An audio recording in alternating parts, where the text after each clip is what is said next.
దేవునికి స్తోత్రం కలుగును గాక. హల్లెలూయా, హల్లెలూయా, హల్లెలూయా. అందరూ లేచి నిలబడదాం. అందరము లేచి నిలబడి దేవుని యొక్క వాక్యాన్ని మనం చదువుతాం.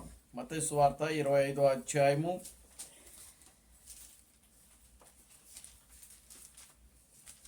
21వ వచనాన్ని మనం చదువుదాం.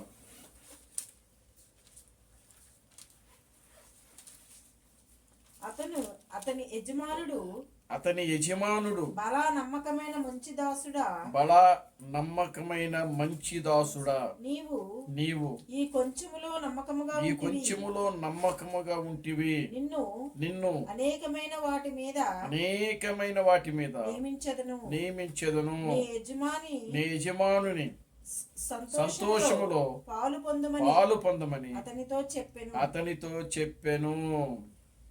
23వ వచనం.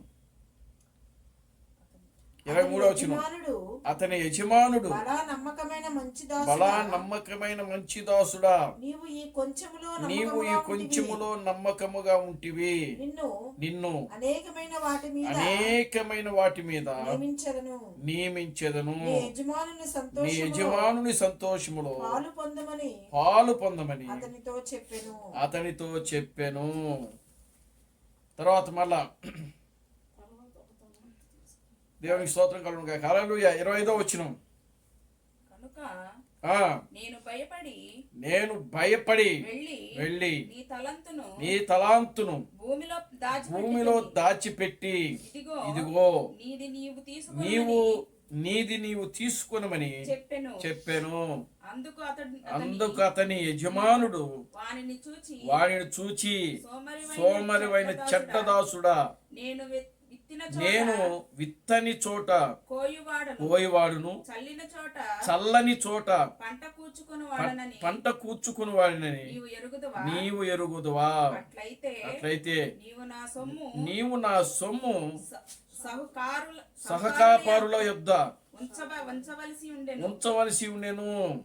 నేను వచ్చి వడ్డీతో కూడా నా సొమ్ము తీసుకునేదనని అని చెప్పి ఆ తలాంతును వాని యొద్ద నుండి తీసివేసి 10 తలాంతులు గలవానికి కలిగిన ప్రతి వానికి ఇవ్వబడును. అతనికి సమృద్ధిగా కలుగును. లేని వాని యొద్ద నుండి వానికి కలిగినది తీసివేయబడును. మరియు పనికిమాలిన ఆ దాసుని వెలుపటి చీకటి కొట్లో త్రోసివేయబడి అక్కడ ఏడ్పును పండ్లు కొరుకుటయు ఉండునెను. చాలు, ప్రార్థన చేద్దాం. ఓ మమ్మల్ని మిక్కిలిగా ప్రేమించిన మా మంచి తండ్రి, జీవము గల దేవుడా, జీవాధిపతి, నిన్న నేడు నిరంతరము ఒకటే రీతిగా ఉన్న మా పరమ తండ్రి, నా ప్రభు అయిన అబ్రహాం క్రీస్తు, నీ పవిత్రమైన పాదాలకు వందనాలు, స్తుతులు, స్తోత్రములు చెల్లిస్తున్నాను ప్రభువా. నిశ్చయముగా చదవబడిన వాక్య భాగమును మీరు ఆశీర్వదించండి, దీవించండి. ఈ వాక్య భాగముల నుండి మీరు మాతో మాట్లాడండి ప్రభువా. నిశ్చయముగా నాయన, నీ వాక్యమునకు వ్యతిరేకముగా పనిచేయుచున్నటువంటి ప్రతి విధమైన చీకటి శక్తులను, అంధకార శక్తులను, దయ్యపు శక్తులను, దురాత్మ శక్తులను నా ప్రభు అయిన క్రీస్తు నామములో గద్దించలేపరుస్తున్నాను తండ్రి. నిశ్చయముగా నా ప్రభువా, మీరే మమ్మల్ని బలపరచండి. నీ వాక్యములో రాయబడింది ప్రభువా.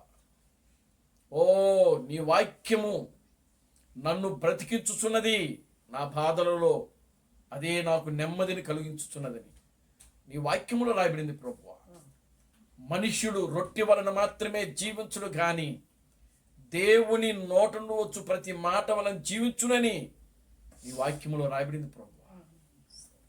నీ వాక్యము నా పాదములకు దీపము, నా త్రోవలకు వెలుగునై ఉన్నదని నీ వాక్యములో రాయబడింది ప్రభువా. ప్రభువా, నీ సన్నిధిలో మేము నాయన ఈ రీతిగా కూడుకొని నీ వాక్యాన్ని ధ్యానించుటకు, నీ వాక్యాన్ని నెమరువేయుటకు నా తండ్రి మేము ఏ పాటి వారము ప్రభువా. ప్రభువా, నీకు వందనాలు, స్తుతులు, స్తోత్రములు చెల్లిస్తున్నాను నాయన.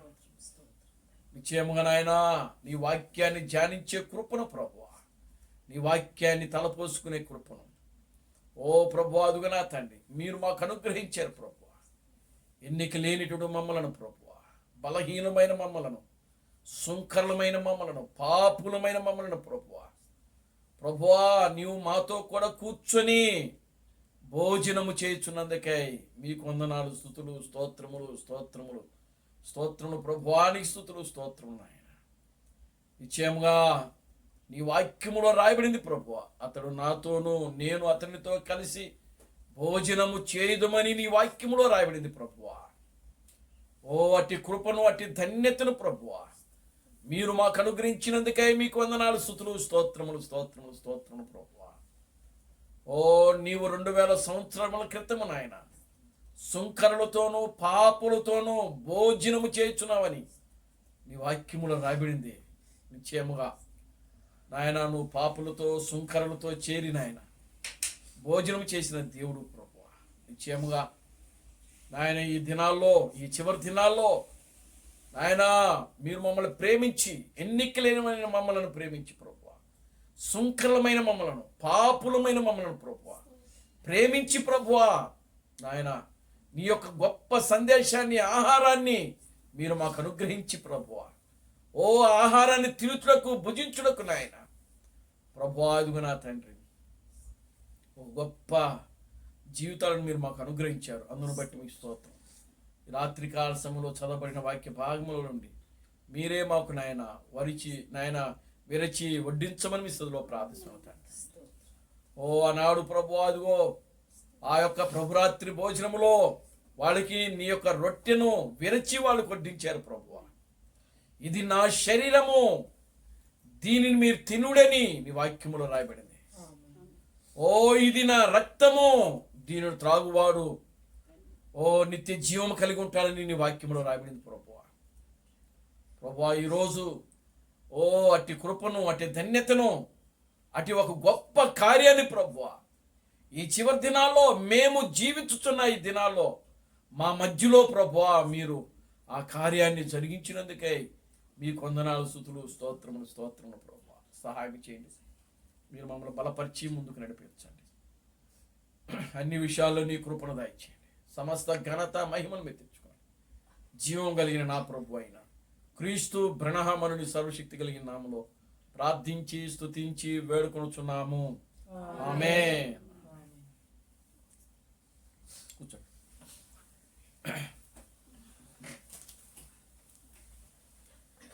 దేవునికి స్తోత్రం కలుగును గాక. హల్లెలూయా.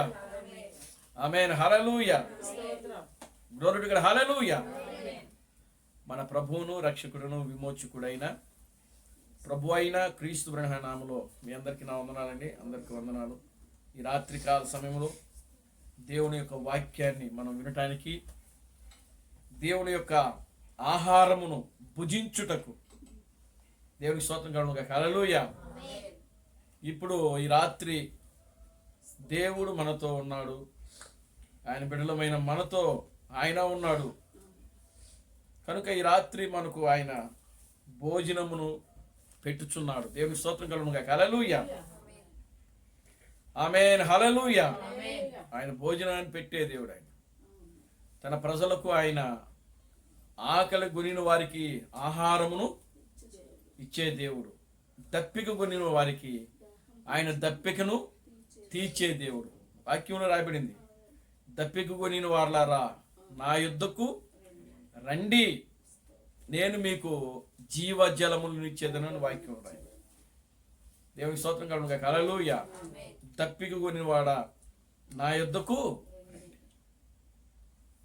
కనుక దుప్పి నీటి వాగుల కొరకు ఆశపడినట్లు మనము దేవుని యొక్క వాక్యము కోసము ఎదురు చూడాలి. దేవుని యొక్క వాక్యం కోసము ఎదురు చూడాలి. దేవునికి స్తోత్రం కలుగును గాక. హల్లెలూయా. దేవుని యొక్క వాక్యాన్ని మనం ధ్యానించాలి. దేవుని యొక్క వాక్యాన్ని మనము ఆరాధించాలి. దేవునికి స్తోత్రం కలుగును గాక. హల్లెలూయా. బలా మంచి దాసుడా, ఈ రాత్రికాల సమయంలో మనం ధ్యానం చేయబోయేటువంటి అంశము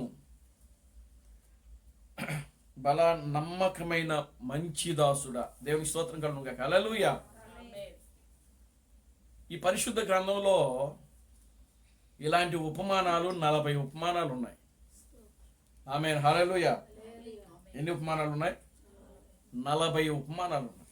ఈ 40 ఉపమానాల్లో ఈ దాసుడు గురించి మనం చూస్తే ఆయన అనేకమైనటువంటి వాక్యాలు మనకు పరిశుద్ధ గ్రంథంలో రాసి ఉంచారు. ఇది ఒక ఉపమానం. ఈ 40 ఉపమానాల్లో ఇది ఒక రకమైన ఉపమానం. ఈ ఉపమానంలో చూడండి, మనము 14 వచనం చదివితే, ఆయన ఒక మనుష్యుడు దేశాంతరమునకు ప్రయాణమై తన దాసులను పిలిచి తన ఆస్తిని వారికి అప్పగించున్నట్లుండును. దేవునికి స్తోత్రం కలుగును గాక. హల్లెలూయా. ఒక మనుషుడు అంట ఎక్కడికి పోతున్నాడు? దేశాంతరమునకు. అంటే ఆయన దేశమును సంచరించడానికి వెళ్తున్నాడు. దేశాంతరము అంటే ఈ దేశమును విడిచి ఇంకా వేరే దేశాలకు వెళుతున్నాడు ఆయన. దేవునికి స్తోత్రం కలుగును గాక. హల్లెలూయా. ఆ ప్రక్రియలో ఆయన వెళ్ళేటువంటి ఆ ప్రక్రియలో దేవునికి స్తోత్రం కలుగును గాక. హల్లెలూయా.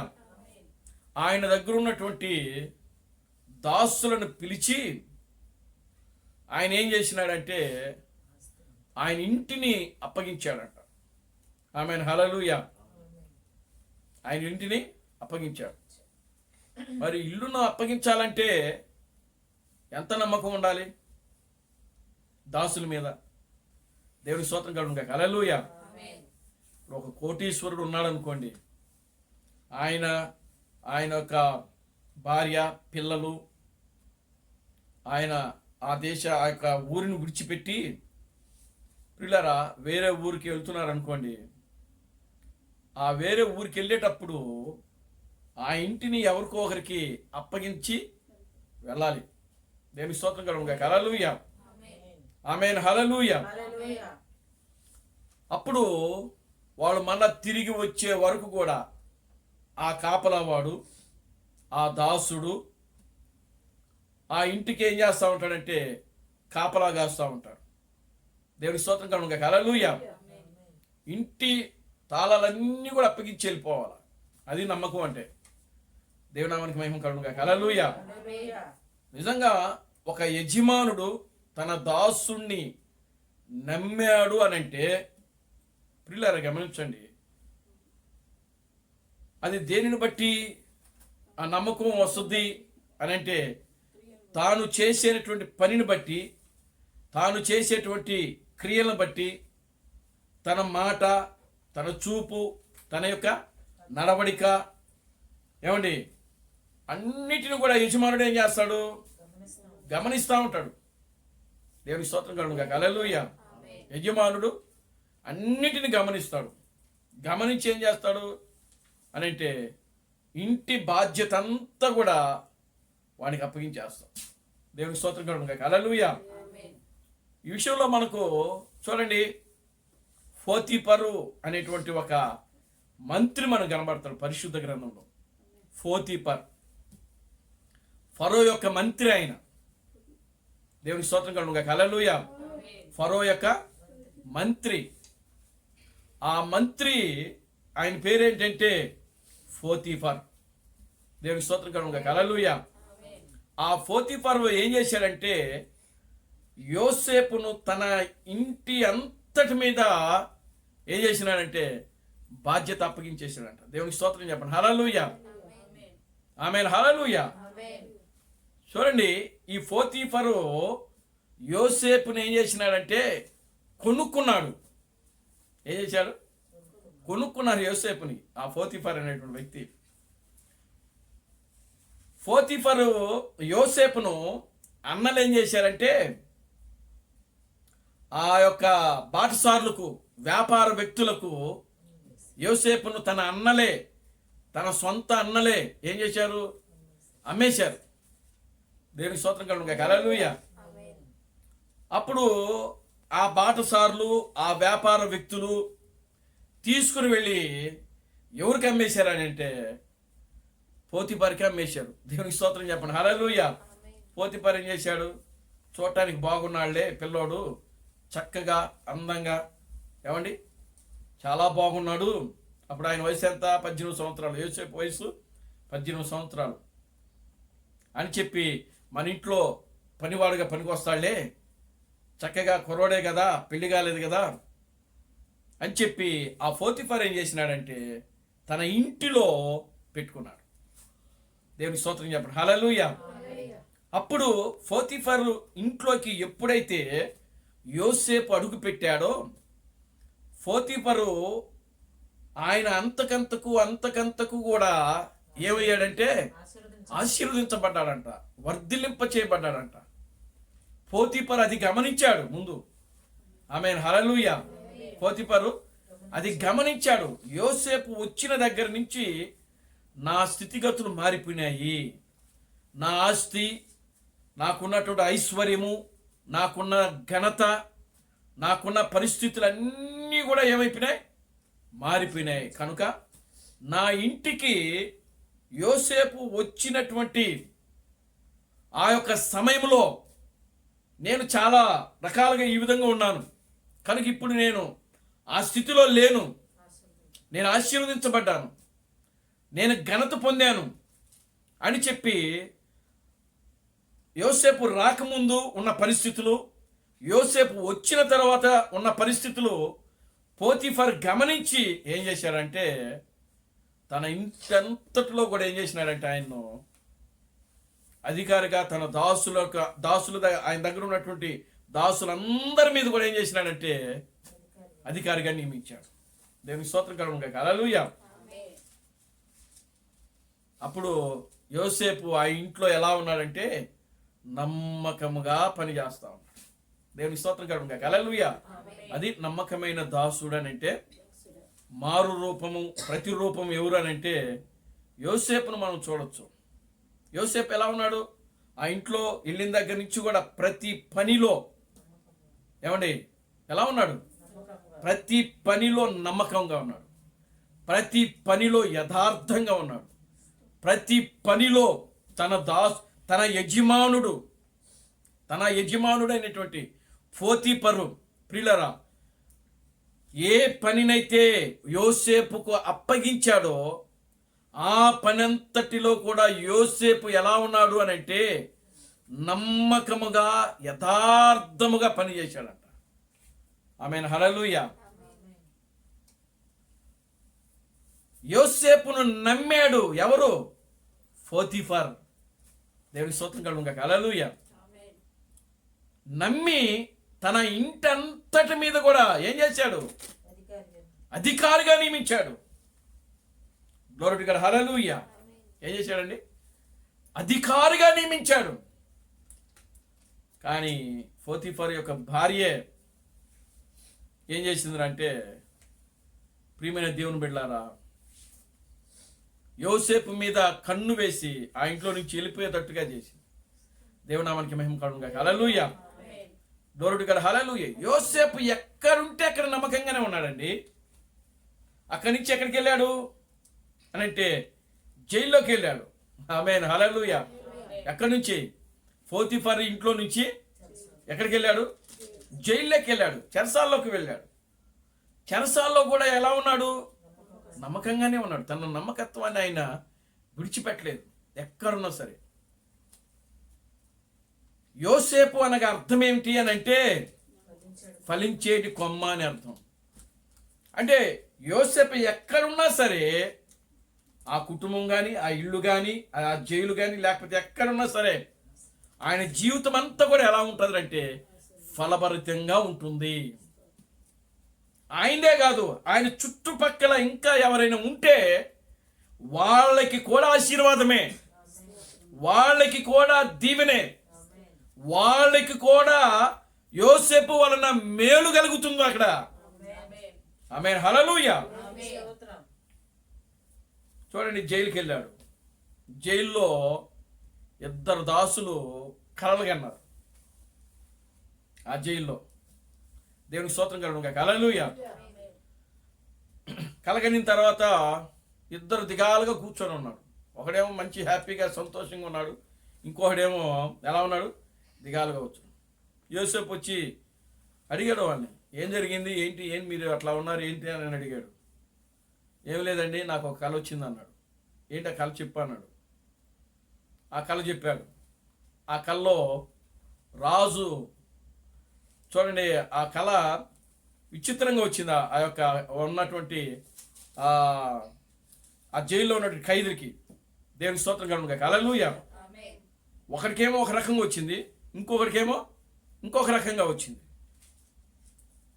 కనుక ఇప్పుడు ఆ రెండు కళలు కూడా యోసేపుకి, వాళ్ళ కళ అయితే వచ్చింది, కానీ ఆ కళ యొక్క భావము, అర్థము వాళ్ళకి తెలియలే, వాళ్ళు గ్రహించలేకపోయారు.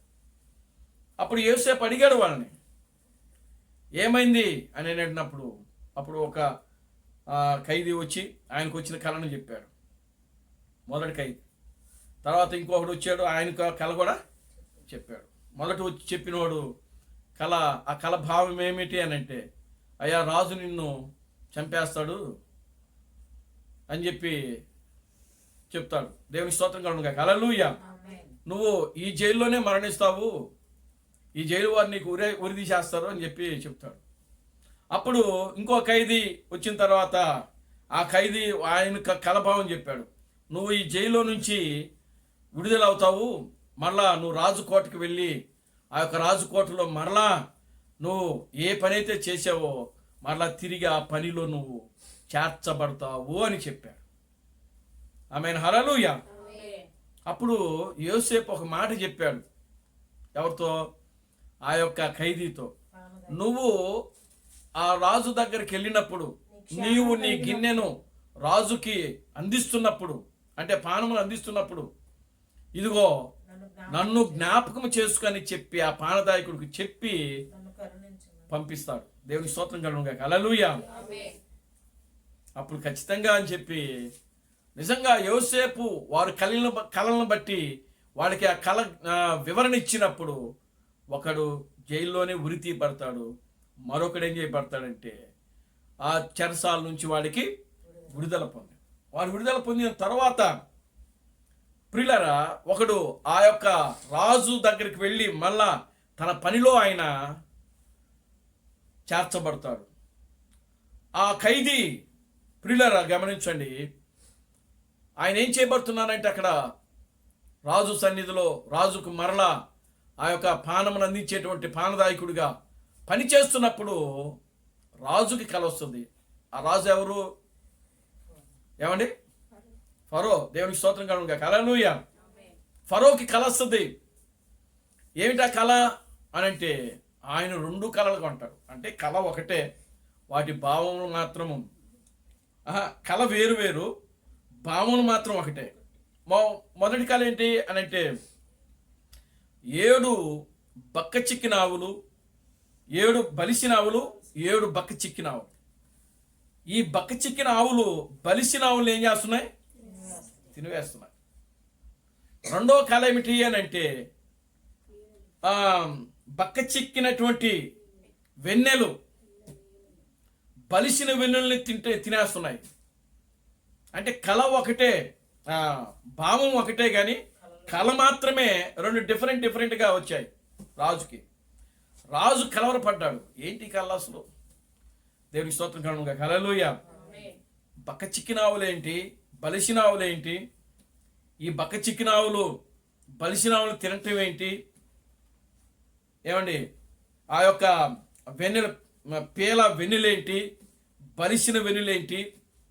ఈ యొక్క పేల వెన్నులు బలిసిన వెన్నులను తినటం ఏంటి అని చెప్పి రాజు యొక్క హృదయం అంతా కూడా కలవరంతో ఉంది. దేవుని స్తోత్రం కలుగును గాక. హల్లెలూయా. రాజు శకునగాండ్రులు, మాంత్రికులను, అన్ని గారిడి విద్య గల వాడిని అందరిని పిలిపించాడు. నా కళభావం చెప్పమన్నాడు ఆయన. దేవుని స్తోత్రం కలుగును గాక. హల్లెలూయా. అందరూ వచ్చారు రాజు సన్నిధికి. సకల విద్యల గారిడి గలవాళ్ళు, విద్యలు గలవాళ్ళు, మాంత్రికులు, ఏమంటే శకునగాండ్రులు, సోది చెప్పేవాళ్ళు అందరూ వచ్చారు. చెప్పండి, నా కళ చెప్పండి, కళభావం చెప్పండి అని అంటున్నాను. వాళ్ళేమో, అయ్యా రాజా, నువ్వు కళ చెప్తే దాని భావం చెప్తాం, కానీ కళను మేము ఎట్లా చెప్పగలము అని చెప్పి వచ్చినటువంటి ఆ మాంత్రికులు, సోది చెప్పేవాళ్ళు, శకునగాండ్రు అని అంటున్నారు. దేవునికి స్తోత్రం కలుగును. హల్లెలూయా. ఇలా తీసుకెళ్ళి ఆ కొట్లు చీకటి కొట్లో పడేయమంటున్నాడు. ఎవడైనా కళ చెప్పకపోతే, కళ కానీ కలభావం కానీ చెప్పకపోతే మిమ్మల్ని అందరిని ఏం చేస్తాను, చీకటి కొట్లో వేసేస్తాను అంటున్నాడు. వాళ్ళు ఆ కలభావం చెప్పడానికి వచ్చిన వాళ్ళు కూడా భయపడిపోతున్నారు. రాజే కలవరం చెందితే ఇక్కడ ఉన్నటువంటి అక్కడ ఉన్నటువంటి ఆ యొక్క మాంత్రికులు, శకును గాండ్రులు, సోది చెప్పేవాళ్ళు వీళ్ళందరూ కూడా ఏమైపోతున్నారు, భయపడిపోతున్నారు, కలవరపడుతున్నారు. దేవునికి స్తోత్రం కలుగును. హల్లెలూయా. అప్పుడు పానదాయకుడికి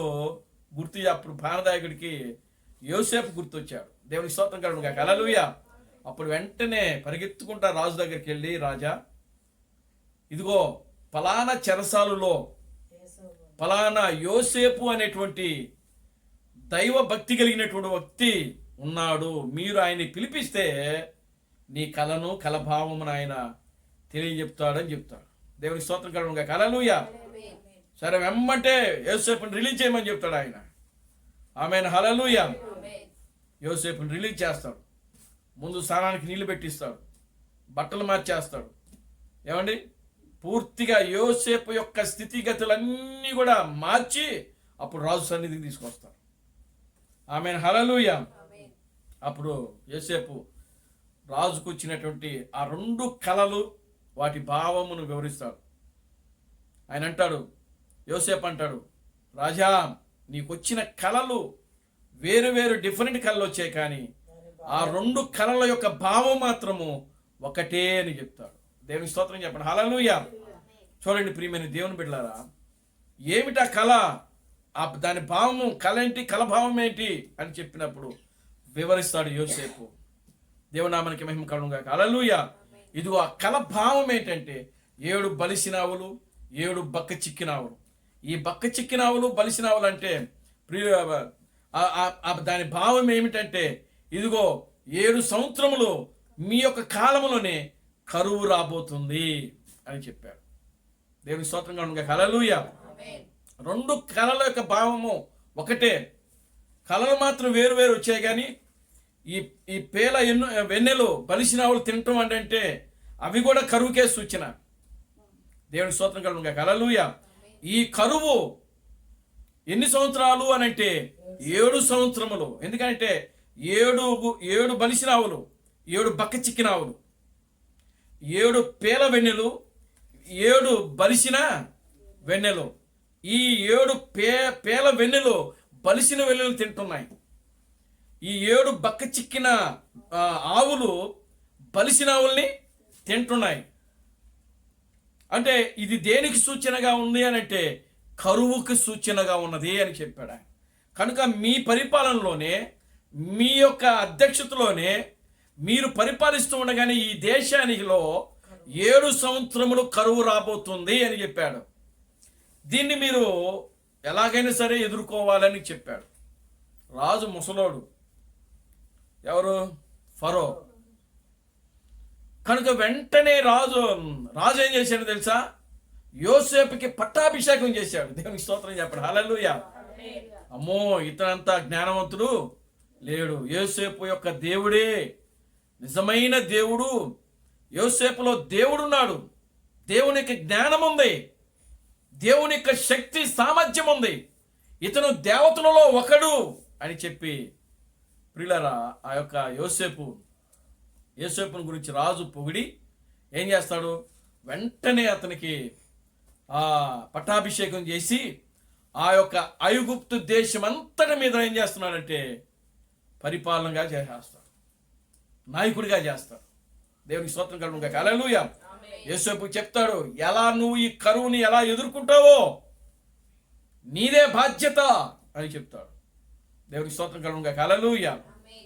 కనుక ఆ కరువు కాలంలో యోసేపు దాన్ని చాలా సమర్థవంతంగా, చాలా సునాయాసనముగా దాన్ని ఏం చేస్తాడంటే ఎదుర్కొంటాడు యోసేపు. దేవునికి స్తోత్రం కలుగును. హల్లెలూయా. చూడండి, ఆ యొక్క యోసేపు ముందు ఏం చేపించాడనంటే కుట్లు కట్టించేస్తాడు. వరుసగా కుట్లు కట్టించి 7 14 సంవత్సరములకు సరిపడే ఆహారాన్ని ధాన్యాన్ని పండించి విస్తారంగా కొట్లలో పోసి నిల్వ ఉంచుతాడు. దేవుని స్తోత్రం కలుగునుగా. హల్లెలూయా. ఐగుప్తు దేశమంతా కూడా ఆహారముతో ప్రియులారా ఉంది. దేవునికి స్తోత్రం కలుగునుగా. హల్లెలూయా. ఎక్కడుంది ఆహారం? ఎక్కడుంది? ఇలా చూడండి, ఐగుప్తు దేశంలో ఆహారం ఉన్నది. మరి ఐగుప్తు దేశానికి చుట్టుపక్కల ఉన్న దేశాలలో ఆహారము లేదు. దేవుని నామానికి మహిమ కలుగునుగా. హల్లెలూయా. చూడండి, ఐగుప్తు దేశంలో మాత్రమే ఏమున్నది? ఆహారం ఉన్నది, ధాన్యం ఉన్నది. చుట్టుపక్కల ఏ దేశంలో కూడా ఆహారం లేదు. ఇజ్రాయిల్ దేశంలో ఆహారం ఉందా? లేదు. ఎందుకని? ఆ ఇజ్రాయిలీలే, ఆ యాకోబు యొక్క కుమారులే ఎక్కడికి వెళ్ళారు? యోసేపు దగ్గరికి వెళ్ళి ధాన్యాన్ని కొనుక్కునే పరిస్థితి ఏర్పడింది. ఆ చుట్టుపక్కల ఉన్న అరబ్బీ దేశాలు ఎన్నైతే ఉన్నాయో ఆ దేశాలన్నీ వారు కూడా ఎక్కడికి వెళ్తున్నారు? ఇప్పుడు యోసేపు దగ్గరికి వెళ్తున్నారు. దేవునికి స్తోత్రం చెప్పండి. హల్లెలూయా. ఆమేన్. హల్లెలూయా. ఐగుప్తు దేశము అన్యుల యొక్క దేశము. ఐగుప్తు దేశం ఏదండి? అన్యుల యొక్క దేశం. ఈ యొక్క అన్యుల దేశమైనటువంటి ఆ యొక్క దేశాన్ని ఎవరు పరిపాలిస్తున్నారంటే ఒక యూదుడు పరిపాలిస్తున్నాడు. యోసేపు అనే వ్యక్తి పరిపాలన చేస్తున్నాడు. అయితే ఈ యొక్క యోసేపు పరిపాలించేటప్పుడు ఆయన యోసేపు అనే పేరులో పరిపాలన చేయటం లేదు అక్కడ. ఆమేన్. హల్లెలూయా. యోసేపు ఎప్పుడైతే అడుగు పెట్టాడో, చాలా జాగ్రత్తగా ఉండండి, యోసేపు ఐగుప్తులో ఎప్పుడైతే అడుగు పెట్టాడో, యోసేపు ఎప్పుడైతే అడుగు పెట్టాడో అప్పుడు ఆ కరువును ఆయన సమర్థవంతంగా, శక్తివంతముగా, చాలా సునాయాసనముగా, చాలా తేలికగా, అసలు కరువే లేదన్నట్టుగా దాన్ని ఎదుర్కొన్నాడు. దేవునికి స్తోత్రం కలుగునుగా. హల్లెలూయా. ఆమేన్. హల్లెలూయా. చూడండి ప్రియమైన దేవుని బిడ్డలారా, గమనించండి. ఇప్పుడు ఎప్పుడైతే వెంటనే రాజు ఏం చేసినాడంటే తన కుమార్తెని ఇచ్చి పెళ్లి చేసేసాడు. దేవునికి స్తోత్రం కలుగునుగా. హల్లెలూయా. ఆ కలభావాన్ని ఎప్పుడైతే చెప్పాడో అతనికి పట్టాభిషేకం చేయించి తన కుమార్తెని ఇచ్చి పెళ్లి చేసేసాడు. దేవునికి స్తోత్రం కలుగునుగా. హల్లెలూయా.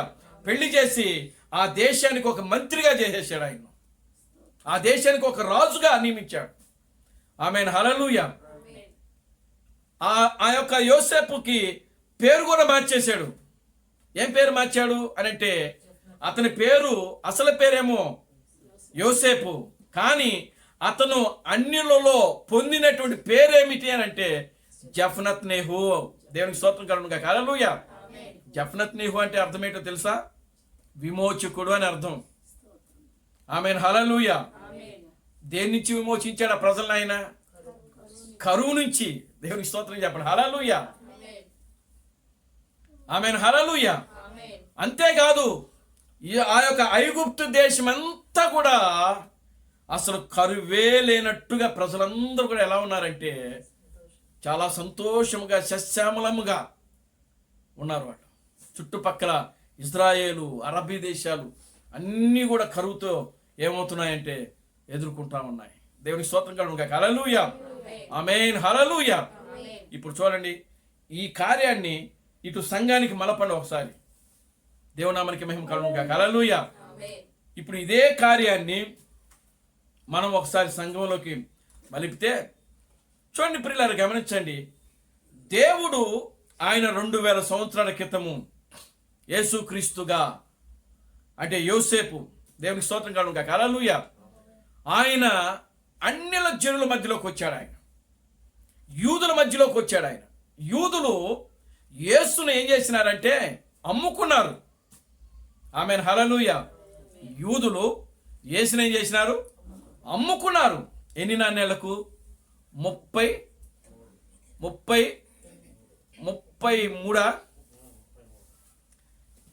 వెండి నాణాలకే. దేవునికి స్తోత్రం చెప్పండి. హల్లెలూయా. ఎందుకంటే యేసు 30 సంవత్సరాల వరకు మాకు ఆయన అడ్డు రాలేదు, కనుక ఆయన పరిచర్య ఎప్పుడైతే ప్రారంభించాడో అప్పుడే యూదులకి ఆయన అడ్డొచ్చాడు. ఎవరు?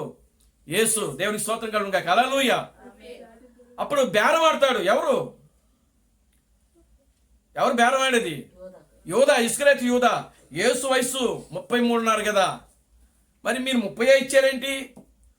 భలే లెస్స బేరం ఆడేవో యూదా, నువ్వు బాగానే ఉంది. యేసు 3 సంవత్సరాల వరకు మాకు అడ్డు రాలేదు ఏంటి? కనుక 30 సంవత్సరాల వరకు మాకు అడ్డు రాలేదు, క్షమించండి, 30 సంవత్సరాల వరకు యేసు మాకు అడ్డు రాలేదు, మాకు అడ్డు నిలబడింది 3.5 సంవత్సరాలే. కనుక అతను వయసు 30 సంవత్సరాలు కాబట్టి అడ్డు రాలేదు కాబట్టి ఆ యొక్క వయసు యొక్క వెండి నాణ్యాలే నీకు ఇస్తామని చెప్పి ఆ వయసుకి వెలగట్టి ఏం చేసినారంటే 30 వెండి నాణ్యాలు యోధా చేతిలో పెడతారు. దేవునికి స్తోత్రం కలుగును గాక. హల్లెలూయా. యోసేపును కూడా వాళ్ళు అమ్మింది ఎన్ని నాణ్యాలకు అమ్మారంటే 30 వెండి నాణ్యాలకు అమ్మేశారు. దేవునికి స్తోత్రం కలుగును గాక. హల్లెలూయా. చూడండి, ఇప్పుడు యేసుక్రీస్తును వాళ్ళు అమ్ముకున్నారు. వాళ్ళు ఆమేన్, హల్లెలూయా. వాళ్ళు అమ్మేశారు. వీడు కలలు కనేవాడు, వీడు దర్శనాలు భావములు అర్థం చెప్పేవాడు. నిజంగా యేసుక్రీస్తు భూమి మీద ఉన్నప్పుడు కూడా ఆ పరిచర్యం చేశాడు. ఆయన కళలు చెప్పేవాడు, కళల యొక్క అర్థాలు భావములు తెలియజేసేవాడు, గూఢార్థంగా మాట్లాడేవాడు ఆయన. మర్మాలు బయలుపరిచేవాడు ఆయన. దేవుడి స్తోత్రం కలుగును గాక. హల్లెలూయా. చూడండి, ఆయన్ను వాళ్ళు ఏం చేసినారంటే అమ్ముకున్నారు. వాళ్ళు అమ్ముకొని ప్రియులారా వాళ్ళు నష్టపోయారు. ఇప్పుడు యోసేపు ఎక్కడికి వచ్చాడు అని అంటే అన్నిలో యొక్క సంఘములోకి వచ్చాడు ఆయన. దేవునికి స్తోత్రం కలుగును గాక. హల్లెలూయా. అన్యుల యొక్క దేశములోకి ఆయన రాజుగా ఆయన ఏం చేయబడుతున్నాడంటే పరిపాలన చేస్తా ఉన్నాడు యోసేపు. ఏ పేర్లో పరిపాలన చేస్తున్నాడు? యేసు అనే పేర్లో కాదు. ఆమేన్, హల్లెలూయా. చూడండి, యోసేపు అనే పేర్లో కాదు ఆయన పరిపాలన చేసింది. అక్కడ ఏ పేర్లో చేస్తున్నాడు? జఫ్నత్నేహు అనే పేరు మారింది. దేవుని స్తోత్రం కలుగును గాక. హల్లెలూయా. పేరు మారింది. ఆయన యొక్క వస్త్రధారణ మారింది. యూదుల యొక్క వస్త్రధారణ వేరు, అన్యుల యొక్క వస్త్రధారణ వేరు. అందుకనే దేవుడు అన్యుల మధ్యలో శరీరాన్ని పేరును మార్చుకొని రావడానికి కారణం ఏంటో తెలుసా? యోసేపుని అక్కడ ఆయన ఏం చేసినాడంటే ఒక పరిపూర్ణమైన క్రీస్తుగా నిలబెట్టాడు. ఆయన యోసేపుని చూడండి, ఆయన ఏ పాపం మనకు కనబడదు అసలు యోసేపులో ఈ పాపము, అందరిలో పాపాలు ఉన్నాయి, కానీ యోసేపులో మాత్రము ఏ పాపం లేని వాడుగా కనబడతాడు మనకు. దేవుని స్తోత్రం కలుగును గాక. హల్లెలూయా. యోసేపు ఒక పరిపూర్ణమైనటువంటి క్రీస్తుకి ఆయన సూచనగా ఉన్నాడు. ఆయన ఆమేన్, హల్లెలూయా. ఒక పరిపూర్ణమైన క్రీస్తుకు సూచనగా ఉన్నాడు యోసేపు. కనుక ఇప్పుడు యోసేపు ఏం చేసినాడనంటే ప్రియులారా, అన్యుల దేశానికి రాజుగా అయ్యాడు.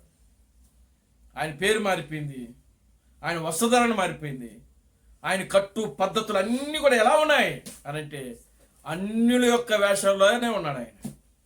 ఆమేన్, హల్లెలూయా. ఇప్పుడు అన్నలు కలుసుకున్నారు. అన్నలు యోసేపుని ఏ నామంలో కలుసుకున్నారు అనంటే యోసేపు అనే పేర్లో కలుసుకోలేదు. ఏ పేర్లో కలుసుకున్నారు? జఫ్నత్నేహు అనే పేరులోనే కలుసుకున్నారు.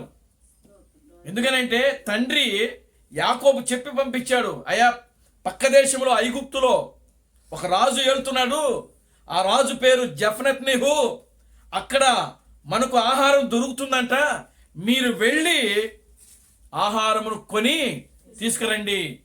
యాకోబు ఏం చెప్తున్నాడు తెలుసా? అక్కడున్న వ్యక్తి రాజు పేరు ఏంటంటే జఫ్నత్నేహు. యోసేపు అని చెప్పట్లేదు. దేవుని స్తోత్రం కలుగును గాక. హల్లెలూయా. అసలు యోసేపు బతికున్నాడో లేడో కూడా అసలు యాకోబుకి, యోసేపు కూడా నా తండ్రి ఇంకా బతికున్నాడా అని అడుగుతున్నాడు అక్కడ. ఆమేన్, హల్లెలూయా. నా తండ్రి ఇంకనూ బ్రతికున్నాడా అని అడుగుతున్నాడు. దేవుని స్తోత్రం కలుగును గాక. హల్లెలూయా. యోసేపు తన వస్త్రధారణ మార్చుకొని మరలా నేను యోసేపును అని చెప్పే వరకు కూడా అన్నలు మాత్రం ఏ మాత్రం కూడా ఆయన్ను గుర్తుపట్టలేకపోయారు. దేవుని స్తోత్రం కలుగును గాక. హల్లెలూయా. అంటే రేపు యూదులు ఏ నామంలో ఎదుర్కోబోతున్నారంటే యేసుని జఫ్నత్నేహు అంటే ప్రభు అయిన క్రీస్తు బ్రహ్మము అనే పేర్లోనే వాళ్ళు ఎదుర్కొంటారు ఆయన. దేవునికి స్తోత్రం చెప్పండి. హల్లెలూయా. నేను యేసును అని చెప్పేంత వరకు కూడా యూదులు ఆయనను గుర్తుపట్టే అవకాశమే లేదు ఇక్కడ. ఆమేన్. హల్లెలూయా. కనుక ప్రియమైన దేవుని బిడ్డలారా చూడండి, ఇప్పుడు ఈ చదివినటువంటి ఈ యొక్క వాక్యములో మనం గమనిస్తే అక్కడ ఆయన ఒక మనుష్యుడు అని రాయబడింది. ఆయన దేశాంతరం పోతున్నాడు. తన దాసుని పిలిచి ఎంతమందిని పిలిచాడు అక్కడ? 3 పిలిచాడు అక్కడ. ఎంతమందిని పిలిచాడు? 3. ఒకరిని పిలిచి వానికి ఎన్ని తలాంతులు ఇచ్చాడంటే 5 తలాంతులు ఇచ్చాడు. ఇదిగో నేను దేశాంతరం పోతున్నాను కాబట్టి నేను నీకు 5 తలాంతులు ఇస్తున్నాను.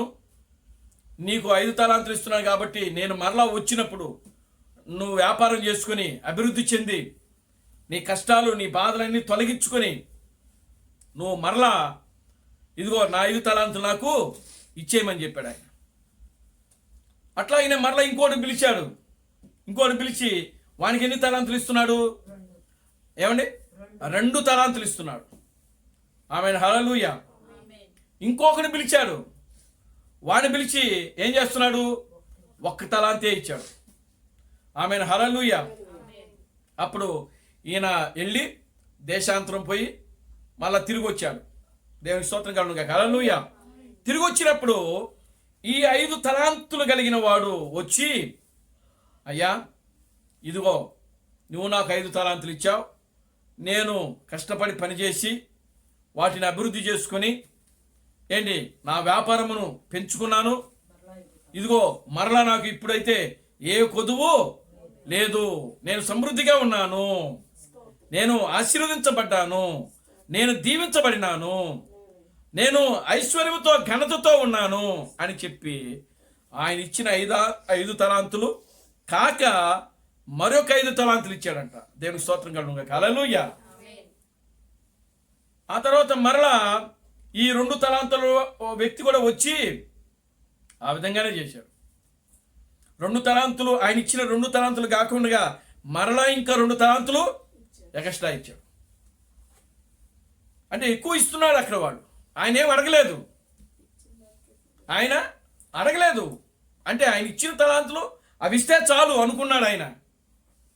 కానీ వీళ్ళేం చేస్తున్నారు అంటే లాభం పొంది ఇంకా వాళ్ళు ఆయన ఇచ్చాడు కాబట్టి ఇదిగో మనమే ఇంకా కొంచెం ఆయనకు కృతజ్ఞత కలిగి అధికముగా ఇస్తున్నారు అక్కడ. వాళ్ళు ఆయన ఎన్ని తలాంతులు అయితే ఇచ్చాడో మరలా తిరిగి అన్ని తలాంతులు మరలా తిరిగి ఎగస్ట్రా ఆయనకు ఇస్తున్నట్టుగా అక్కడ వాక్యంలో రాయబడింది. ఆమేన్. హల్లెలూయా. అప్పుడు 1 తలాంతు ఇచ్చినవాడు కూడా వచ్చాడు. వాడు ఏం చేసినాడంటే ఆ తలాంతు తీసుకుని పోయి భూమిని తవ్వి భూమిలో పాతి పెట్టాడంట. అప్పుడు ఆ యజమానుడు వచ్చాడు. మరి వచ్చిన వెంటనే వాడు కూడా వచ్చాడు. వచ్చిన తర్వాత ఏమంటున్నాడు అనంటే, అయ్యా ఇదిగో నువ్వు ఇచ్చినటువంటి 1 తలాంతును నేను తీసుకుని పోయి నేను నీకు భయపడి, వాడికి భయం ఉంది. దేవునికి స్తోత్రం చెప్పండి. హల్లెలూయా. ఆమేన్. హల్లెలూయా. వాడికి ఏముంది? భయం ఉంది. వాక్యంలో ఏమని రాయబడింది?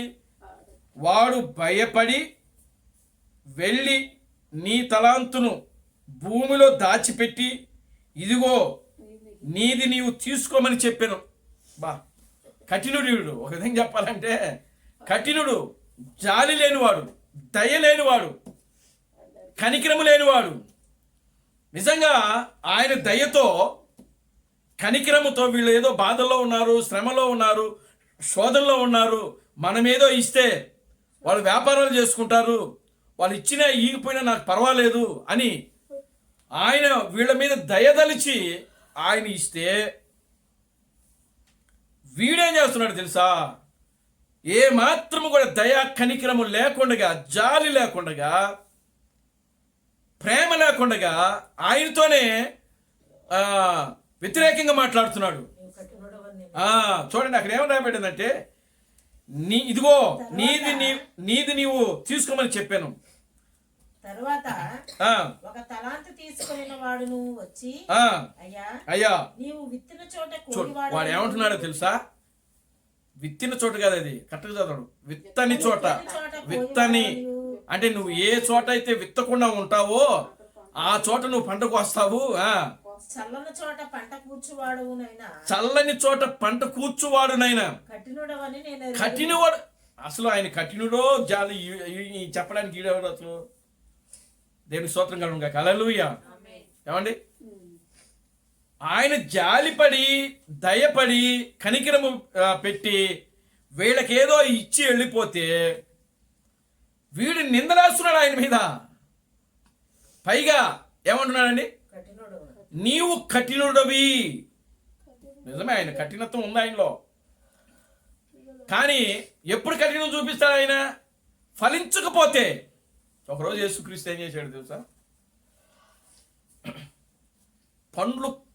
పండ్లు కాలం కాదంటది. చెట్లు పళ్ళు కాసే కాలం కాదంట.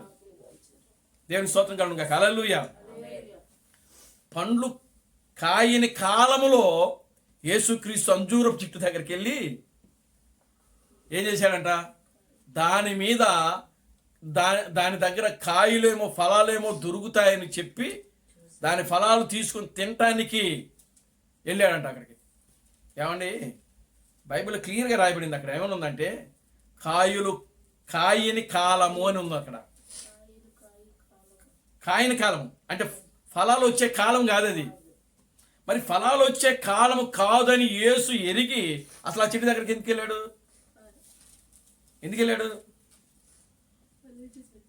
దాన్ని శపించడానికి వెళ్ళాడు ఆయన. దేవునికి స్తోత్రం చెప్పండి. హల్లెలూయా. కఠినుడే మరి ఆయన. దేవునికి స్తోత్రం కలుగును గాక. హల్లెలూయా. చూడండి, అదే విధంగా వీడు ఏమంటున్నాడంటే, నీవు కఠినుడవని నాకు తెలుసు. ఆమేన్. హల్లెలూయా. కనుక నేను భయపడి వెళ్ళి నీ తలాంతును భూమిలో పాతిపెట్టి ఇదిగో నీది నీవు తీసుకోమని చెప్పాను. అబ్బా, ఎంత ధైర్యం వీడికి అసలు. దేవుని స్తోత్రం కలుగును గాక. హల్లెలూయా. అలా ఇవ్వడానికి కూడా ధైర్యం ఉండాలి కదండి. తప్పు చేసినా కూడా ధైర్యంగానే చేయాలా. దేవుని స్తోత్రం చెప్పండి. హల్లెలూయా. చూడండి ప్రియమైన దేవుని బిడ్డలారా, 26వ వచనం. అందుకు అతని యజమానుడు వానిని చూచి, సోమరమైన చెడ్డ దాసుడా, నేను విత్తని చోట కోయువాడును చల్లని చోట పంట కూర్చుకుని వాడినని నీవు ఎరుగుదువా? అట్లయితే నీవు నా సొమ్ము సహకారుల యొద్దగా సహకారులు కాదు సహకారులు, సావుకారులు కాదు, సహకారులు. చదవండి. నేను వచ్చి వడ్డీతో కూడా నా సొమ్ము తీసుకునేదినని అతనితో చెప్పి ఆ తలాంతును వాని యొద్ద నుండి తీసివేసి 10 తలాంతులు గల వానికి ఇయ్యుడి. చూడండి, ఇక్కడ ఆపండి కొంచెం. దేవునికి స్తోత్రం కలుగును గాక. హల్లెలూయా. చూడండి, ఇప్పుడు ఈ చెడ్డ దాసుడు వీడేమంటున్నాడంటే, నీవు కఠినుడవి, నీవు కఠినమైన వాడివి. దేవునికి స్తోత్రం కలుగును గాక. హల్లెలూయా. కనుక నువ్వు విత్తనాలు చల్లని చోట పంట కూర్చుకుని వాడువు నువ్వు. దేవునామానికి మహిమ కలుగును గాక. హల్లెలూయా. ఇంకోటి ఏమంటున్నాడు? ఏమండి? పంట కూర్చుకుని వాడిని ఎరుగుదును అని అంటున్నాడు. దేవునికి స్తోత్రం కలుగును గాక. హల్లెలూయా. చూడండి, ఆ రెండు ఒకటే. ఆమేన్. హల్లెలూయా. కనుక ఇప్పుడు చూడండి, నేను ఎరుగుదును అంటున్నాడు. అంటే ఆయనకు స్వభావము ఎవరికి తెలుసు అని అంటే, ఒకటి దేవుడికి తెలుసు, రెండవది దేవుని యొక్క హృదయము, దేవుని యొక్క మనస్సు అంతా కూడా ఎవరికి తెలుసు అంటే దయ్యానికి తెలుసు. దేవుని స్తోత్రం కలుగును గాక. హల్లెలూయా. ఆమేన్. హల్లెలూయా. ఎందుకని అనంటే వాడు పక్కనే ఉన్నాడు కదా. ఆయన ప్రణాళిక రాసినప్పుడు ఎవరు పక్కన ఉన్నారు? దేవుని పక్కనే ఉన్నాడు లూసిఫర్. అందుకనే వాడు ఏమంటున్నాడంటే నీవు కఠినవాడు అని నేను ఎరుగుదును అంటున్నాడు. దేవుని స్తోత్రం కలుగును గాక. హల్లెలూయా. ప్రియమైన దేవుని బిడ్డలారా గమనించండి. ఇప్పుడు ఆయన పిలిచి ఏం చేసినాడంటే ఈడెవరో కాదు అసలు. ఈ చెడ్డదాసుడు ఎవరో తెలుసా? ఈడెవరో కాదు. ఈడెవరో అంటే లూసిఫర్, అపవాది. Amen. Hallelujah. Glory to God. Hallelujah. చూడండి ప్రియమైన దేవుని బిడ్డలారా గమనించండి. 2 తలాంతులు ఇచ్చాడు కదా. ఈ 2 తలాంతులు ఇచ్చినటువంటి వ్యక్తి ఎవరు అని అంటే ఆయన దేవుడే. తలాంతులు ఇచ్చేది దేవుడు అక్కడ. ఆమేన్. హల్లెలూయా. తీసుకున్నటువంటి ఆ వ్యక్తి ఎవరు అని అంటే పూట కూలి వాళ్ళు, అంటే సంఘ కాపరులు. ఆమేన్. హల్లెలూయా. ప్రియమైన దేవుని బిడ్డలారా గమనించండి. ఈ యొక్క ఉపమానములో దేవుడు చెప్తున్న మాట ఏమిటి అని అంటే ఈ యొక్క అపవాది ఎవరైతే ఉన్నాడో, ఈ యొక్క చెడ్డదాసుడు ఎవరైతే ఉన్నాడో ఆ చెడ్డదాసుడు గురించి ఇక్కడ ఏమి రాయబడింది అని అంటే చూడండి, తర్వాత చదవండి. చెడ్డదాసుడా, నేను విత్తన చోట కోయివాడును, చల్లని చోట పంట కూర్చుకుని వాడునని నీవు ఎరుగుదువా? అట్లయితే నీవు నా సొమ్ము సౌకారుల యొద్ద ఉంచవలసి ఉండెను. నేను వచ్చి వడ్డీతో కూడా నా సొమ్ము తీసుకొని ఉందునే అని చెప్పి ఆ తలాంతును వాని యొద్ద నుండి తీసివేసి 10 తలాంతులు గలవానికి ఇయుడి. కలిగిన ప్రతి వానికి ఇయ్యబడును. అతనికి సమృద్ధి కలుగును. లేని వాని యొద్ద నుండి వానికి కలిగినది తీసివేయబడును. మరియు పనికి మాలిన ఆ దాసుని వెలుపటి చీకటిలోనికి త్రోసివేయుడి. అక్కడ ఏడుపును పండ్లు కొరుకుటయు ఉండును అనేను. దేవునికి స్తోత్రం కలుగును గాక. హల్లెలూయా. చూశారా? దేవునామానికి మహిమ కలుగును గాక. హల్లెలూయా. కనుక ప్రియమైన దేవుని బిడ్డలారా, ఇప్పుడు ఆ దాసుని ఏమంటున్నాడు ఇక్కడ అంటే చెడ్డదాసుడు అని అంటున్నాడు. దేవునికి స్తోత్రం కలుగును గాక. హల్లెలూయా. ఇచ్చిన తలాంతులు వాడుకోకుండా ఉపయోగించుకోకుండా ఉండేది ఎవరు అని అంటే ప్రియులారా గమనించండి, దేవునికి వ్యతిరేకమైన వాళ్ళే. దేవునామానికి మహిమ కలుగును గాక. హల్లెలూయా. వాడిని దేవుడు ఏమంటున్నాడంటే చెడ్డదాసుడు. వాడి యొక్క సంతానము కూడా చెడ్డవారే, అపవాదులు, లూసిఫరు. దేవునామానికి మహిమ కలుగును గాక. హల్లెలూయా. ప్రియమైన దేవుని బిడ్డలారా చూడండి, ఇక్కడ వాక్యములో మనం గమనించినప్పుడు ఈ యొక్క అపవాదీయుడు ఎలాగా ఉన్నాడంటే చెడ్డదాసుడు. వీడిని తీసుకుని వెళ్ళి ఎక్కడ ఏమంటున్నాడంటే వెలుపటి చీకటిలోనికి త్రోసివేయండి. ఆమేన్. హల్లెలూయా. చూడండి ప్రకటన గ్రంథము. ఇప్పుడు మనం ఒకసారి ప్రకటన గ్రంథంలోకి వద్దాం. దేవుడు మనకి మహిమ కలుగును గాక. హల్లెలూయా. 20వ అధ్యాయం మొదటి నుంచి చదవండి. మరియు పెద్ద సంఖ్యలను చేత పట్టుకొని అగాధము యొక్క తాళపు చెవి గల ఒక దేవదూత పరలోకము నుండి దిగివచ్చుట చూచితిని. అతడు ఆది సర్పమును అనగా అపవాదియు సాతాను అను ఆ ఘట సర్పమును పట్టుకొని 1000 సంవత్సరములు వానిని బంధించి అగాధములో పడవేసి ఇక జనములను మోసపరుచుకున్నట్లు అగాధమును మూసి దానికి ముద్ర వేసెను. దేవునికి స్తోత్రం కలుగును గాక. హల్లెలూయా. కనుక ఇప్పుడు వీడు ఎక్కడికి వెళుతున్నాడు అని అంటే ప్రియమైన దేవుని బిడ్డారా, అగాధములోకి, కట్టిక చీకటిలోకి వెళ్ళిపోతున్నాడు. ఆమేన్. హల్లెలూయా. మరొక దగ్గర యేసుక్రీస్తు అంటాడు, పెండ్లి విందుకు ఆయన పిలిచినప్పుడు పిల్లరా ఆ పెండ్లి విందులో పెండ్లి వస్త్రములు లేక వాడు పెండ్లి విందుకి వెళ్ళాడంట. దేవునికి స్తోత్రం కలుగును గాక. హల్లెలూయా. పెండ్లి వస్త్రములు లేకుండగా పెండ్లి వస్త్రములు ధరించుకుండగా ఎక్కడికి వెళ్ళాడు? పెండ్లి విందుకి వెళ్ళాడు. అప్పుడు యేసుక్రీస్తు అక్కడ ఆ యొక్క యజమానుడు, ఆ విందు యొక్క యజమానుడు ఆయన చూస్తూ వచ్చాడు. వచ్చినప్పుడు వీడు కనబడ్డాడు. దేవునికి స్తోత్రం కలుగును గాక. హల్లెలూయా. నీవు పెండ్లి వస్త్రములు లేకుండా పెండ్లి విందుకు ఎలా వచ్చావు అని అడిగాడు. దేవునామానికి మహిమ కలుగును గాక. హల్లెలూయా. అంటే ఇజ్రాయిల్ యొక్క ఆచారం ప్రకారం ఏం చేయాలంటే, ఇజ్రాయిల్ యొక్క ఆచారం ప్రకారము వారు పెళ్లికి పిలిచేటప్పుడు నూతన వస్త్రాలు పెట్టి విందుకు పిలుస్తారంట. ఆమేన్. హల్లెలూయా. యేసుక్రీస్తు చెప్పిన ప్రతి ఉపమానం కూడా యూదులు ఆచార ప్రకారమే చెప్పాడు. ఆయన ఒక స్త్రీకి 10 వెండి నాణెములు ఉండేనా అని ఉంటాడు. దేవునామానికి మహిమ కలుగును గాక. హల్లెలూయా. ఒక స్త్రీ 10 వెండి నాణెములు, ఆ నాణ్యములు ఒక నాణ్యము పోగొట్టుకున్నా కూడా ఆమె భర్త మీద గౌరవం ఉండదంట. ఆమెకి గౌరవం లేక అది పోగొట్టి అది దొరికేంత వరకు కూడా ఆమె ఏం చేస్తుంటుంది? దాన్నే వెతుకుతా ఉంటుంది. ఆ 10 వెండి నాణాలు ఇచ్చి ఆ యజమానుడు ఎక్కడ పోతున్నాడు? దేశాంతరం పోతున్నాడు. మళ్ళీ ఆయన కూడా. ఆమేన్. హల్లెలూయా.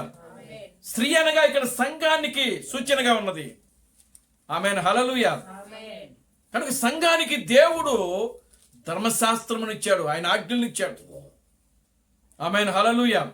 కనుక స్త్రీని దేవుడు అక్కడ యూదుల యొక్క ఆచారం ప్రకారము వాళ్ళు ఒక స్త్రీని వివాహం చేసుకునేటప్పుడు 10 వెండి నాణ్యాలు ఆ స్త్రీకి ఆ పురుషుడు ఏం చేస్తాడంటే ధరింపజేస్తాడు. తలకు ఇలాగా బాష్కం కడతాడు అనమాట. అదే పెళ్లి గుర్తు. దేవునామానికి మహిమ కలుగును గాక. హల్లెలూయా.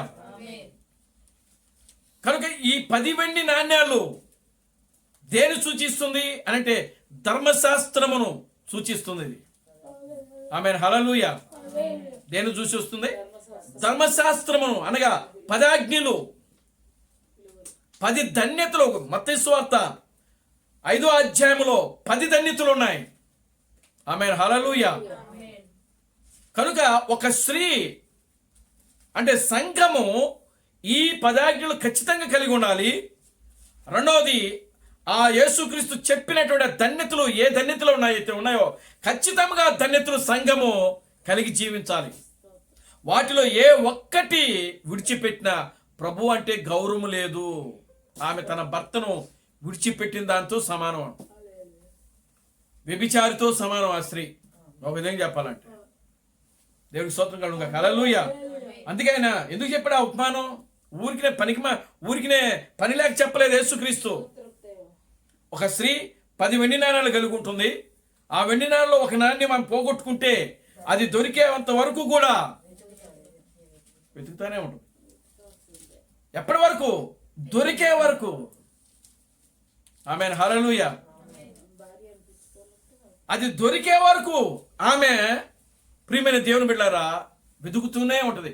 ఒకవేళ అది దొరకకపోతే, ఆ దొరకకపోయే లోపు భర్త వచ్చాడు అనుకోండి, ఆ భార్య భర్తను ఏం చేస్తున్నాడంటే విడనాడుతాడు, విడాకులు ఇచ్చేస్తాడు. చూసారా ఎంత కఠినంగా ఉందో ఈ ధర్మశాస్త్రము? దేవునామానికి మహిమ కలుగును గాక. హల్లెలూయా. చూడండి, ఇప్పుడు ఆ యొక్క వెండి నాణ్యాల కోసము ఆమె రాత్రి అంతా కూడా నిద్ర మానేసి ఏమంటే దీపం వెలిగించుకొని, ఆ కటిక చీకటిలో దీపం వెలిగించుకొని నిద్ర మానేసి రాత్రి అంతా కూడా ఊడ్చి ఎతుకుతూనే ఉంటుంది అది దొరికే వరకు. ఆమేన్. హల్లెలూయా. కనుక మనం ఏదైతే పోగొట్టుకుంటామో ఆత్మీయ జీవితంలో ప్రియులారా, అది దొరికే వరకు కూడా మనం ఏం చేయాలంటే వెతుకుతూనే ఉండాలి. ఆమేన్. హల్లెలూయా. ఏమండి, మనం ఆత్మీయ జీవితంలో దేవుడు మనకిచ్చిన గుణ లక్షణాలు ఏవైతే ఉన్నావో, ఈ చివరి దినాల్లో దేవుడు పెండ్లి కుమార్తెకి ఇచ్చినటువంటి ఆభరణములు, వస్త్రములు ఏవైతే ఉన్నావో, ఒకవేళ అవి మనకు లేకపోతే ప్రియులారా, అవి ధరించుటకు మనం ఏం చేయాలంటే సిద్ధపడాలి. పెళ్లి కుమార్తెకి ఇచ్చిన ఆభరణాలు. పెళ్లి కుమార్తెకి ఇచ్చిన ఆభరణాలు ఏమిటి? ధర్మశాస్త్రము. పెళ్లి కుమార్తెకి ఇచ్చినటువంటి ఆభరణాలు ఏంటి? ధన్యతలు. పెళ్లి కుమార్తెకి ఇచ్చినటువంటి ఆభరణాలు ఏమిటి? ఆత్మ ఫలాలు. పెళ్లి కుమార్తెకి ఇచ్చిన ఆభరణాలు ఏమిటి? కృపా వరములు. ఆమేన్, హల్లెలూయా. ఇవన్నీ ఏమిటి? ఆభరణములు. ఆమేన్, హల్లెలూయా. శరీర సంబంధంగా ఒక పెళ్లి కుమార్తె ఏ విధంగా అయితే అలంకరించుకొని ఆ పెళ్లి కుమారుని ఏ విధంగా అయితే ఎదుర్కొంటుందో ప్రియులారా గమనించండి. అదే విధంగా దేవుడు మనకిచ్చినటువంటి ఈ తలాంతులను మనం ఏం చేసుకోవాలంటే ఆత్మీయ జీవితంలో వాటన్నిటిని ఫలింపజేసుకోవాలి. ఆత్మ ఫలాలు, 10 ధన్యతలు. ఆమేన్, హల్లెలూయా. గ్లోరీ టు గాడ్, హల్లెలూయా. కృపా వరాలు, ఇవన్నీ కూడా మన జీవితంలో మనం కలిగి ఉండాలండి. ఆమేన్, హల్లెలూయా. చూడండి, పెండ్లి కుమార్తెకు ఇవ్వవలసినటువంటి ఆభరణాలు మొత్తం దేవుడు ఎప్పుడో చేశాడు ఆయన. ఆమేన్, హల్లెలూయా. కనుక ఇప్పుడు వాటిని మనము జాగ్రత్తగా తీసుకొని ప్రియులారా ధరించుకోవటమే మన పని. అందుకనే పెండ్లి వస్త్రములు లేకుండా నువ్వు పెండ్లి విందులోకి ఎలా వచ్చావు? ఈడు చేతులు కాళ్ళు చేతులు కట్టేసి ఈయన ఎక్కడ ఏమంటాడు? వెలుపల చీకటి కొట్టుంటది. ఇదే సందర్భం. అది దేవునికి స్తోత్రం కలుగుగా. హల్లెలూయా. అక్కడేమో పెండ్లి విందు ఉపమానము, ఇక్కడేమో తలాంతుల ఉపమానం. భావాలన్నీ ఒకటే. దేవునికి స్తోత్రం చెప్పండి. హల్లెలూయా. అక్కడ ఏమంటున్నాడో తెలుసా? నువ్వు పెండ్లి వస్త్రము లేకుండా పెండ్లి విందులోకి ఎలాగ ప్రవేశించావు? వీడు కాళ్ళు చేతులు కట్టేసి, ఏమండి ఎక్కడ ఏమంటాడు? చీకటి కొట్లో. ఆమేన్, హల్లెలూయా. ఇక్కడ ఏమంటున్నాడు అని అంటే వీడిని తీసుకెళ్ళి వెలుపట్టి ఆ చీకటి కొట్లో వీడిని బంధించండి. ప్రకటన గ్రంథము 20వ అధ్యాయంలో ఏమంటున్నాడు? దేవుని స్తోత్రం కలుగుగా. హల్లెలూయా. వీడిని తీసుకెళ్లి అగాధములో బంధించండి. ఆమేన్, హల్లెలూయా. చూడండి ప్రియమైన దేవుని బిడ్డలారా, దేవుడు నమ్మదగిన వాడు. ఆయన మనల్ని నమ్ముతున్నాడు. ఆయనే ఒక గొప్ప విశ్వాసి అసలు. ఆమేన్, హల్లెలూయా. దేవుడే ఒక గొప్ప నిజమైన విశ్వాసి. కనుక ఆయన నమ్మకాన్ని మనం నిలబెట్టాల. దేవుని యొక్క నమ్మకమును, దేవుడు మన మీద పెట్టుకున్న నమ్మకము, ఆయన మనలో ఎదురు చూసింది అదే. దేవుని స్తోత్రం కలుగుగా. హల్లెలూయా. మనలో దేవుడు ఎదురు చూసింది ఏంటంటే నమ్మకం. ఆమేన్, హల్లెలూయా. అపవాదితోనే సవాలు ఇచ్చినాడు ఆయన. ఎవరి దగ్గర? యోబు దగ్గర. ఆమేన్, హల్లెలూయా. నా భక్తుడైన యోబును నువ్వు గమనించావా అని అంటున్నాడు అక్కడ. ఆమేన్, హల్లెలూయా. అది ఇప్పుడు చూసిందిగా. భూమికి పునాదులు వేయబడక మునిపే ఆయన చూశాడు దాన్ని. దేవుని స్తోత్రం కలుగుగా. హల్లెలూయా. ఈరోజు అదే సవాలు ప్రియమైన దేవుని బిడ్డలారా సాతానుడి దగ్గర విసిరాడు ఆయన. యోబు దగ్గర ఏ సవాలు అయితే దేవుడు విసిరాడో ప్రియులారా, ఈ రోజున ప్రియమైన దేవుడు నీ గురించి నా గురించి కూడా ఆయన ఎప్పుడో సవాలు విసిరి పెట్టాడు దయ్యానికి. ఆమేన్, హల్లెలూయా. చూడండి, ఇక్కడ యోబు యొక్క స్థానంలో మీ పేర్లు పెట్టుకోండి. ఆమేన్, హల్లెలూయా. ఏమండి, యోబు యొక్క స్థానంలో అక్కడ యోబు అనే పేరు తీసేసి మీ బైబిల్లో మీ పేర్లు రాసుకోండి. నిజంగా మీరు ఆ విధంగా చేస్తేనే రాసుకోండి. దేవునికి స్తోత్రం కలుగుగా. హల్లెలూయా. నేనేమంటున్నానంటే నిజంగా దేవుడు యోబును నమ్మినట్లే ఈరోజు ఈ చివరి కాలంలో దేవుడు పెండ్లి కుమార్తెను, ఆయన భార్యను ఆయన నమ్ముతున్నాడు ఆయన. ఆమేన్, హల్లెలూయా.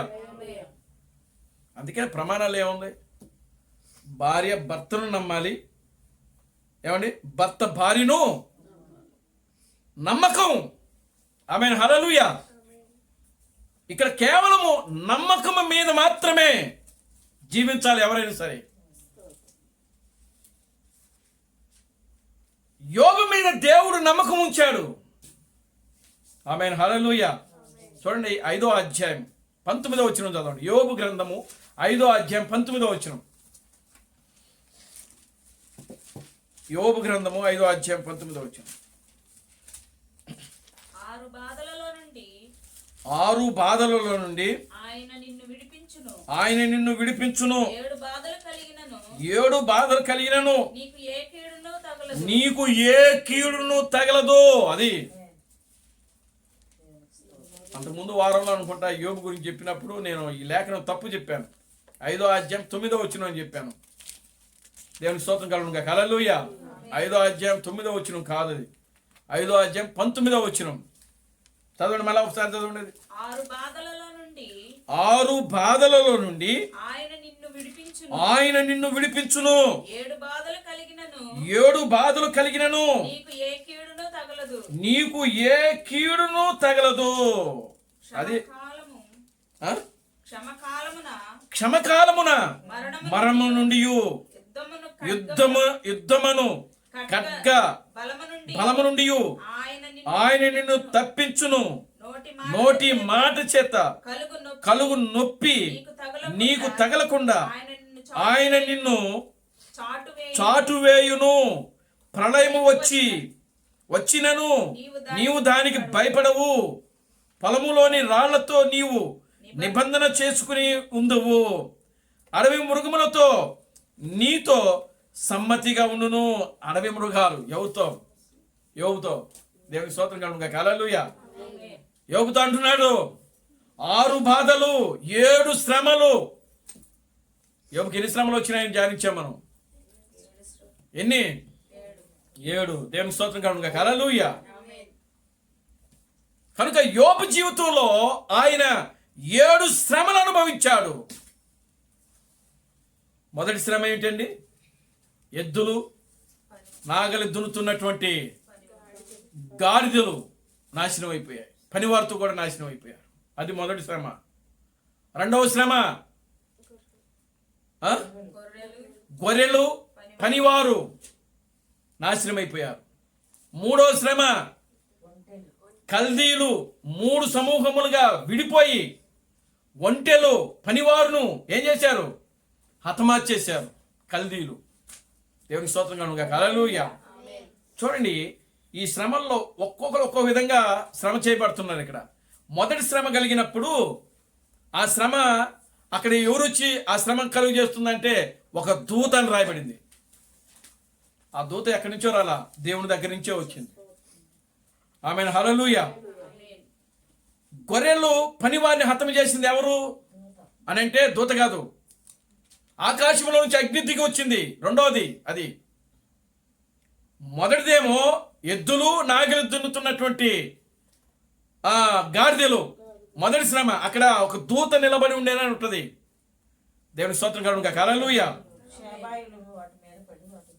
శేబాయులు వాటి మీద పడి వాటిని ఏం చేశారంట? హతమార్చారంట. రెండవది ఆకాశంలో నుంచి అగ్ని పడింది. అగ్ని పడి ఈ యొక్క గొర్రెలను వాటి యొక్క పనివారిని ఏం చేసింది? ఖడ్గముతో హతమార్చేసింది. దేవునికి స్తోత్రం కలుగునుగాక. హల్లెలూయా.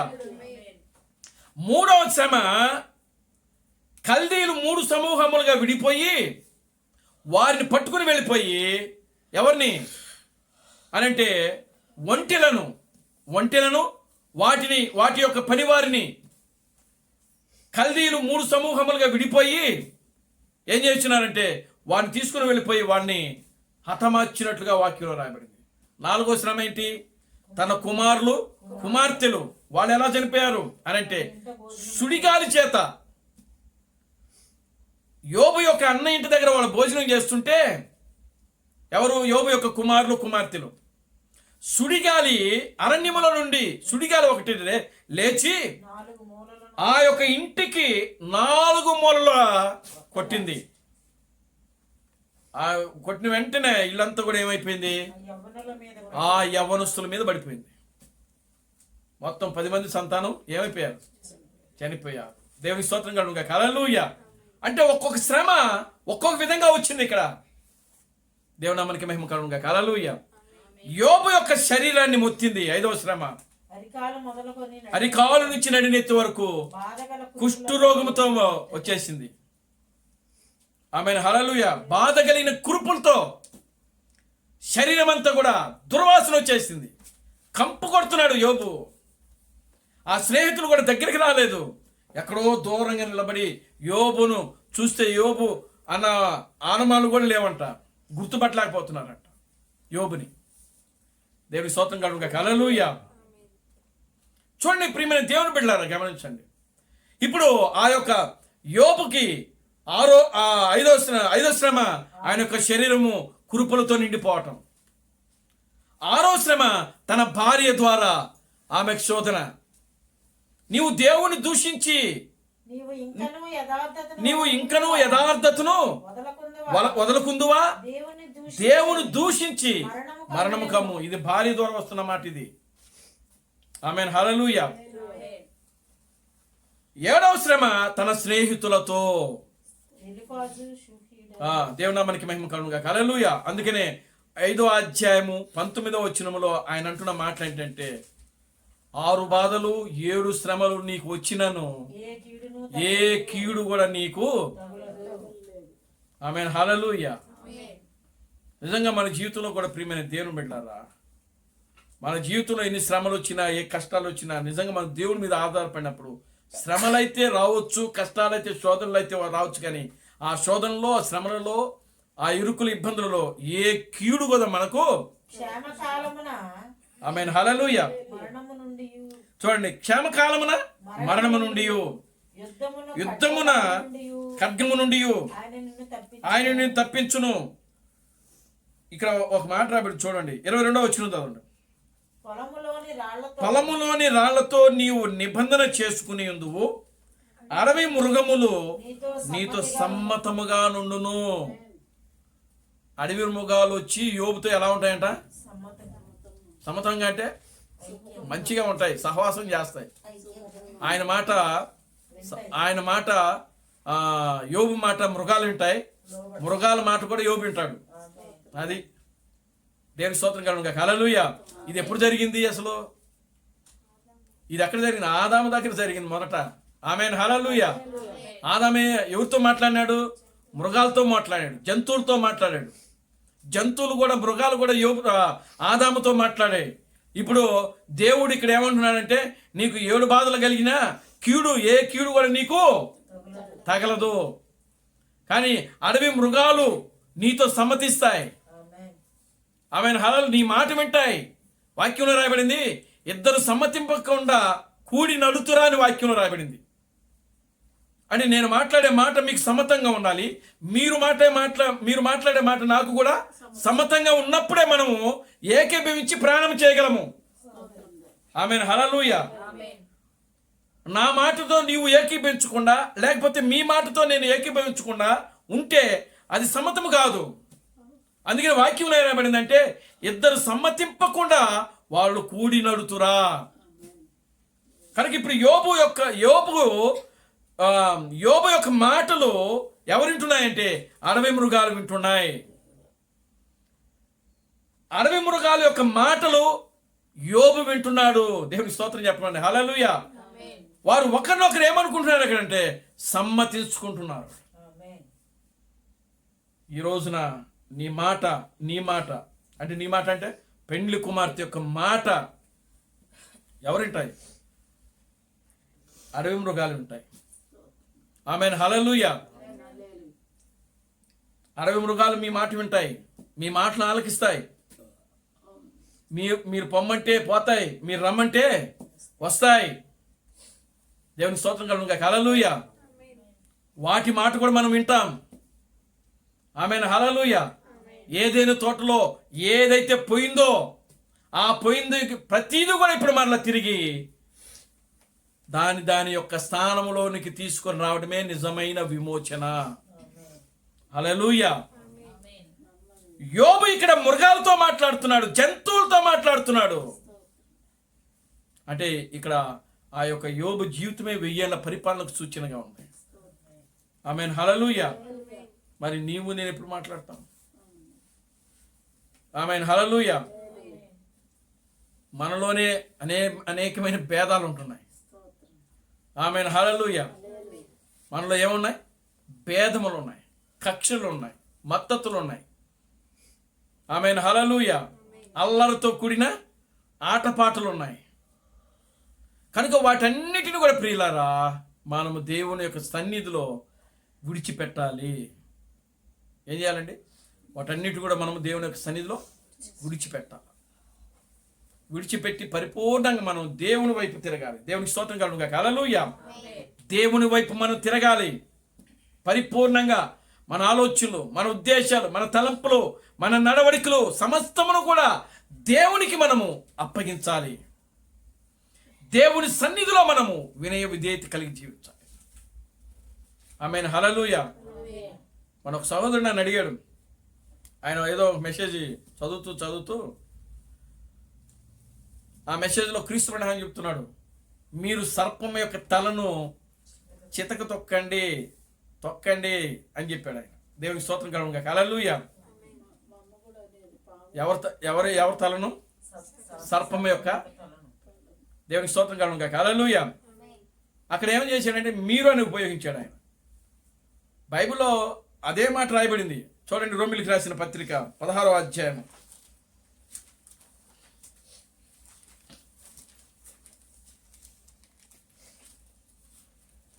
20వ వచనం.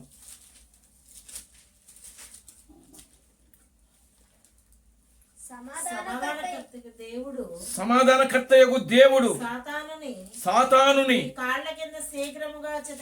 మీ కాళ్ళ కింద శీఘ్రముగా చితకు తొక్కును. ఇప్పుడు చూడండి, చాలా మంది దీని గురించి వేరే మెసేజ్ చేస్తాను నేను, దేవుడి చిత్తమైతే. దేవునికి స్తోత్రం కలుగును గాక. హల్లెలూయా. ఇప్పుడు వాక్యంలో ఇక్కడ ఏమైనా ఉంది?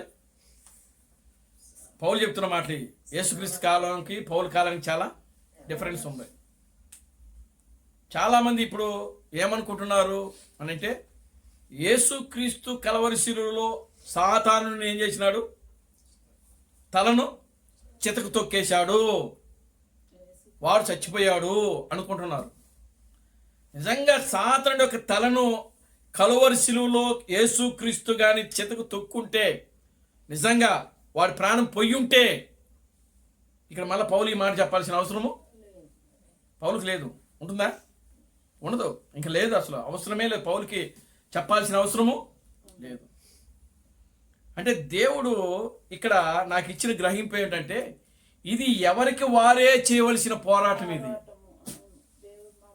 ఆమేన్, హల్లెలూయా. యేసుక్రీస్తు తన పోరాటములో సాతానుని ఏం చేసినాడంటే ఆయన చిత్తం దొక్కున్నాడు. ఆయన జీవితం ఇంకెన్నడూ కూడా అపవాది ఆయన్ని అటాక్ చేయదు. అందుకనే ఆయన అపవాదిని జయించాడని వాక్యంలో రాయబడింది. మరణమును పాతాళమును జయించాడని వాక్యంలో రాయబడింది. అపవాది ఎక్కడికి వెళ్ళింది అని అంటే, ఇప్పుడు యేసుక్రీస్తు శరీరధారిగా ఉన్నాడు అక్కడ. అవునా? దేవునికి స్తోత్రం కలుగును గాక. హల్లెలూయా. ఇప్పుడు అదే అపవాది శరీరధారిగా వచ్చి ఆయన ముందు నిలబడిందా? లేదు. దేవునికి స్తోత్రం కలుగును గాక. హల్లెలూయా. అపవాది వచ్చి ఆయన యొక్క శరీరం ముందు నిలబడలా. కానీ ఎలా వచ్చింది అనంటే, ఆయన ఆలోచనలో ఉంది. ఆయన ఆలోచనలో వచ్చింది అది. ఆయన తలంపులో. మన తలంపులోనే 2 విధాల కార్యాలు జరుగుతూ ఉంటాయి. అది ఏమిటేనంటే, ఒకటి దేవుని యొక్క ప్రక్రియ ఒకటి జరుగుతూ ఉంటుంది, రెండవది దయ్యము యొక్క ప్రక్రియ కూడా జరుగుతూనే ఉంటుంది నీలోనే. దేవుని స్తోత్రం కలుగును గాక. హల్లెలూయా. అది ఎవరికి వారే అపవాది క్రియలను ఏం చేయాలి? జయించాలి. అది అపవాదిని మీ పాదముల కింద ఆయన దేవుడు మీ పాదముల కింద తీసుకుని వచ్చాడంట అపవాదిని. ఆమేన్, హల్లెలూయా. అది ఎవడైతే తొక్కుతాడో వారి జోలికి ఇంకా రాదు. అది దేవునికి స్తోత్రం కలుగును గాక. హల్లెలూయా. యేసుక్రీస్తు అపవాదిని ఏం చేసినాడంటే తొక్కాడు ఆయన. అది ఆయనకే. ఆమేన్, హల్లెలూయా. ఆయన దొక్కింది మనకు పనికి రాదు. Glory to God. హల్లెలూయా. నువ్వు కూడా దొక్కాలా. అదే అపవాది నిన్ను నన్ను కూడా ఏం చేస్తుంది? శోధిస్తుంది. క్రీస్తు ప్రణామము అపవాదిని జయించాడు. ఆయన భార్య చనిపోయింది, ఆయన ఒక కుమార్తె చనిపోయింది. అపవాది వచ్చి ఎదురుగ్గా నిలబడి ఆయన శోధించలా. ఎక్కడికి వచ్చింది? ఆలోచనలోకి వచ్చేసింది, మైండ్లోకి వచ్చేసింది. దేవుడు నీకేం చేశాడు? నీ భార్యను తీసుకున్నాడు, నీ కుమార్తెని తీసేసుకున్నాడు. ఇదిగో నువ్వు ప్రపంచమంతా తిరిగావు కదా, కుంటోళ్ళు కాళ్ళు ఇచ్చావు, గుడ్డోళ్ళు చూపించావు, కుష్ఠరోగులు స్వత్తపరిచావు, చచ్చిపోయిన వాళ్ళు కూడా లేచారు కదా నీ పరిచర్లో. మరి నీ భార్యను నువ్వు ఎందుకు బతికించుకోలేకపోయావు? నీ కుమార్తెను నువ్వు ఎందుకు బ్రతికించుకోలేకపోయావు? దేవుడు నీకు ఏం చేశాడు? అన్యాయం చేశాడు అని తన మనసులో రకరకాలమైనటువంటి ఆలోచనలు వచ్చేసినాయి ఆయనకి. దేవుడు నామానికి మహిమ కలుగును గాక. హల్లెలూయా. అప్పుడు ఆ ఆలోచన ఆయన ఏం చేసినాడంటే జయించాడు. ఆయన అన్నిటికన్నా అతి గొప్ప పోరాటం అనే సందేశము, క్రీస్తు ప్రణామం ఇచ్చిన సందేశం అదే. ఆమేన్. హల్లెలూయా. నీకు నీవుగా అపవాదితో ఏం చేయాలి? పోరాటం చేయాలి. నీకు నీవుగా అపవాదిని జయించాలి. నీకు నీవుగా అపవాదిని మీ పాదముల కింద త్రొక్కాలి. దేవుని స్తోత్రం కలుగును గాక. హల్లెలూయా. ఆ సోదరుడికి చెప్పాను, బ్రదరు, అది ఎవరికే వాళ్ళ యొక్క జీవితంలో జరిగే ప్రక్రియ బ్రదర్. యేసుక్రీస్తు తొక్కాడు, అది ఆయనకే ఆయన మనకు పనికిరాదు. దేవునికి స్తోత్రం కలుగును గాక. హల్లెలూయా. క్రీస్తు ప్రణామం కూడా ఆయన ప్రక్రియలో ఆయన సాతానుని జయించాడు, అపవాదిని జయించాడు. ఆయన కూడా తల కింద తొక్కాడు. ఇప్పుడు నీ వంతు, మన వంతు, మన పెళ్లి కుమార్తెలం కదా, మరి పెళ్లి కుమార్తెలమైన మన వంతు వచ్చినప్పుడు మనం కూడా ఏం చేయాలి? దాన్ని ప్రకటన గ్రంథం ఇప్పుడు మనం చదివాం కదండి ఆల్రెడీ. ఏం చేయాలి దాన్ని? దేవునికి స్తోత్రం కలుగును గాక. హల్లెలూయా.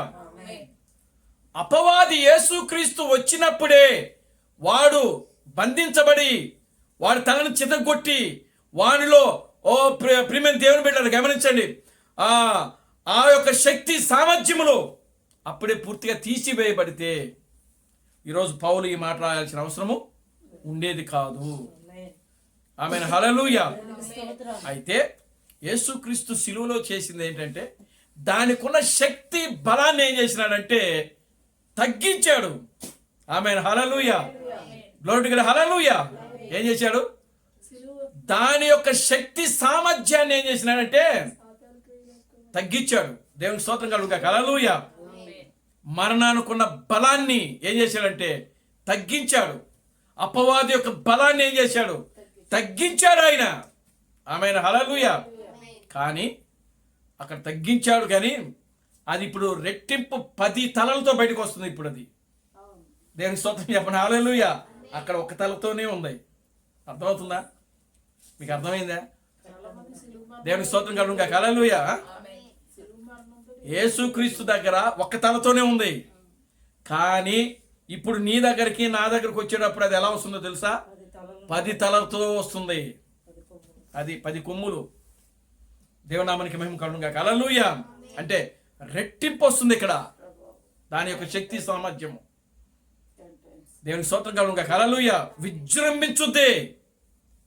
ఎలా అంటే నిజంగా ఒక సుడిగాలి వస్తే దానేమో మన సునామీ వచ్చింది కదా, సునామీ వచ్చి ఎట్ట కొట్టుకుపోయినాయో అట్లా ఉంటుంది వాడి యొక్క ప్రభావం కూడా. కానీ ఎంత ప్రభావం ఉన్నా దేవుని యొక్క శక్తి సామర్థ్యము ముందు ఆ ప్రభావం దేనికి పనికిరాదు, నిలబడదు. దేవునికి స్తోత్రం కలుగును గాక. హల్లెలూయా. వాడు ఎంత ఎగరని, అందుకని క్రీస్తు థామస్ ఒక సందేశం ఇచ్చాడు. ఏ సందేశం? తెగబడిన తోక అంట. దేవునికి స్తోత్రం కలుగును గాక. హల్లెలూయా. చూడండి, ఒక బల్లి ఉందనుకోండి, బల్లి యొక్క తోక కట్ చేయబడితే ఆ యొక్క తెగబడినటువంటి ఆ తోక ఏం చేస్తుందంటే ఒక గంట సేపు అటు కొట్టుకుని ఎగిరి కొంతసేపటికి ఏమైపోతుంది అంటే ఆగిపోయింది. దేవునికి స్తోత్రం కలుగును గాక. హల్లెలూయా. అది తెగబడిన తోక అంటే.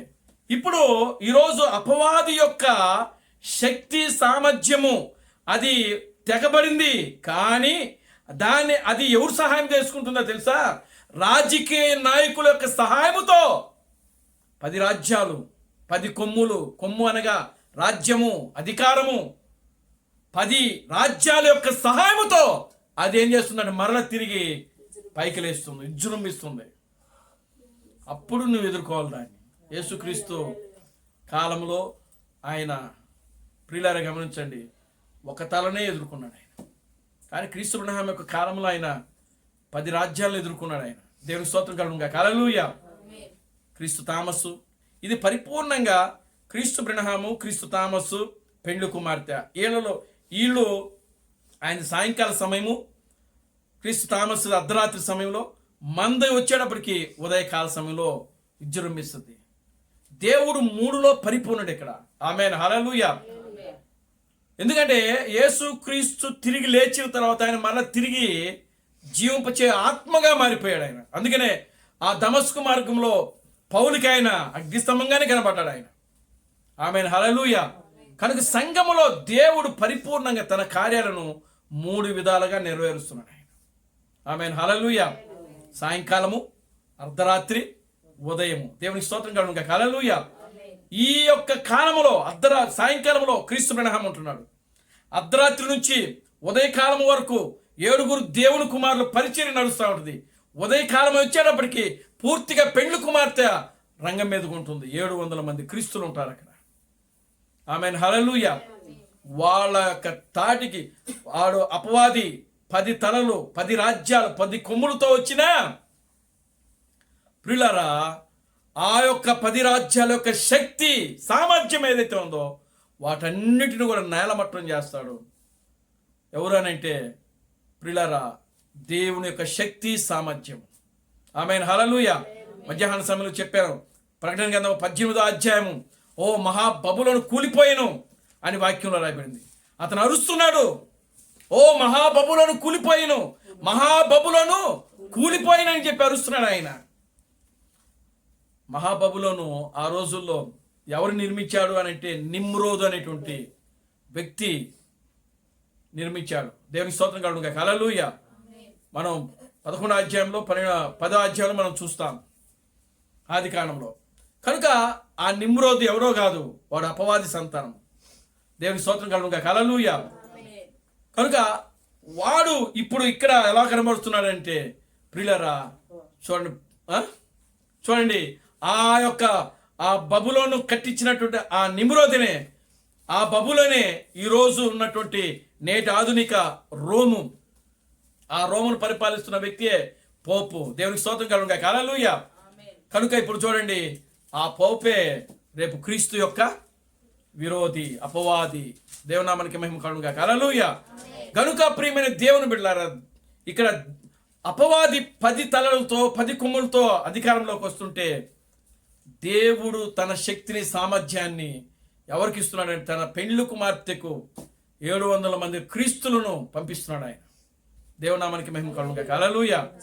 ఒకే ఆలోచన ఉంటుంది, ఒకే తలంపు ఉంటుంది, ఏకీభవిస్తుంటారు అక్కడ. దేవుని స్తోత్రం కలుగునుగా. హల్లెలూయా. చూడండి, వాక్యంలో రాయబడింది, ఏమని రాయబడిందంటే వారిద్దరూ కూడా ఏక మనసులై ఉంటారని వాక్యంలో రాయబడింది. ఎవరిద్దరు? ఆదాము, అవ్వ ఏక శరీరమై ఉంటారు. ఏక శరీరం అంటే శరీరం గురించి చెప్పిన మాట కదా అది. ఒకే ఆలోచన, ఒకే ఉద్దేశము, ఒకే తలంపు, ఏక మనస్సు అది. ఆమేన్. హల్లెలూయా. దేవుని మనస్సు, పెండ్లి కుమార్తె మనస్సు ఒకటే. దేవునామానికి మహిమ కలుగునుగా. హల్లెలూయా. అక్కడ ఏక మనస్సు అని రాయబోయి ఏక శరీరం అని రాశారు. దేవునామానికి మహిమ కలుగునుగా. హల్లెలూయా. కనుక ప్రియమైన దేవుని బిడ్డలారా గమనించండి, ఒకే మనస్సు, ఒకే ఆలోచన. దేవుడు ఏ ప్రణాళికైతే ఉంటుందో అదే ఆలోచన, అదే తలంపు రేపు వచ్చేటువంటి ఆ క్రీస్తులో కూడా ఉంటుంది. ఆమేన్. హల్లెలూయా. ఈరోజు మనము కూడా అదే ఆలోచనతో, అదే అపవాది మన దగ్గరకు వచ్చినప్పుడు, యోబు దగ్గరికి ఏ విధంగా అయితే వచ్చిందో అదే విధంగా మన దగ్గరకు వచ్చినప్పుడు కూడా దానిని మనం కూడా ఏం చేయాలంటే మన కాళ్ళ కిందేసి తొక్కడం అంటే అపవాదిని ఎదిరించమని వాక్యంలో. నువ్వు వాక్యం చేత వాడిని తిప్పి కొట్టడమే వాని యొక్క తలను నువ్వు చితక దొక్కినట్టు. అది దేవుని నామానికి మహిమ కలుగునుగా. హల్లెలూయా. కనుక ప్రియమైన దేవుని బిడ్డలారా, బలా మంచి నమ్మకమైన దాసుడా, ఈ కొంచెము పనిలో నీవు నమ్మకంగా ఉన్నావు కాబట్టి నేను నిన్ను అనేకమైన వాటి మీద నియమించెదను. ఈ ప్రపంచాన్ని 1000 ఏళ్ల పరిపాలన మనమే పరిపాలించేది. పరిపాలించాలంటే ఈ భూమి మీద దేవుడు నీకు అప్పగించిన పని నువ్వు ఏ విధంగా చేయాలంటే నమ్మకముగా, యథార్థముగా, ఆత్మ ఫలాలతో, ఆత్మ వరాలతో, కృపా వరములతో, ధన్యతలు, ధర్మశాస్త్రంలో ఉన్న ఆజ్ఞలు, ఇవన్నీ కూడా మనము ప్రియులారా వాటి ప్రకారం జీవించినప్పుడు పెండ్లి కుమార్తెకు దేవుడు ఏదైతే ఇచ్చాడో దాన్ని మనం గట్టిగా పట్టుకొని ఆ వాక్యానుసారంగా జీవిస్తూ మన ఆత్మీయ జీవితంలో ముందుకు సాగినప్పుడు అపవాదిని మనము కూడా మన కళ్ళ ముందు మనం తొక్కగలమండి. వాడు మనల్ని ఏం చేయలేడు అసలు. దేవునికి స్తోత్రం కలుగును గాక. హల్లెలూయా. థామస్ గారు చెప్పినట్లుగా అది సాటు నుండి మనం అలా నడిచిపోతే ఏమంటుందంట? భూమి అంటదంట. అది అలా అన్నప్పుడు మనం ఏం చేస్తాం? భయపడతాం. దేవుని స్తోత్రం కలుగును గాక. హల్లెలూయా. వాడు అలా భూమి అన్నప్పుడు నువ్వు వెళ్ళి వాడిని పట్టుకో, ఈడవాడు నన్ను పట్టుకుంటున్నాడు అనుకుంటుంది. దేవుని స్తోత్రం కలుగును గాక. హల్లెలూయా. లేకపోతే నువ్వు కూడా ఏమనాలి? తిరిగి మళ్ళా భూమి అన్నాడు అంతే. దేవుని స్తోత్రం కలుగును గాక. హల్లెలూయా. కనుక ఆ విధంగా ప్రియులరా వాడు ఏదైతే అంటున్నాడో దాన్ని మళ్ళా తిరిగి దానితో వాడిని ఏం చేయాలంటే ఎదిరించాలి. దేవునామానికి మహిమ కలుగును గాక. హల్లెలూయా.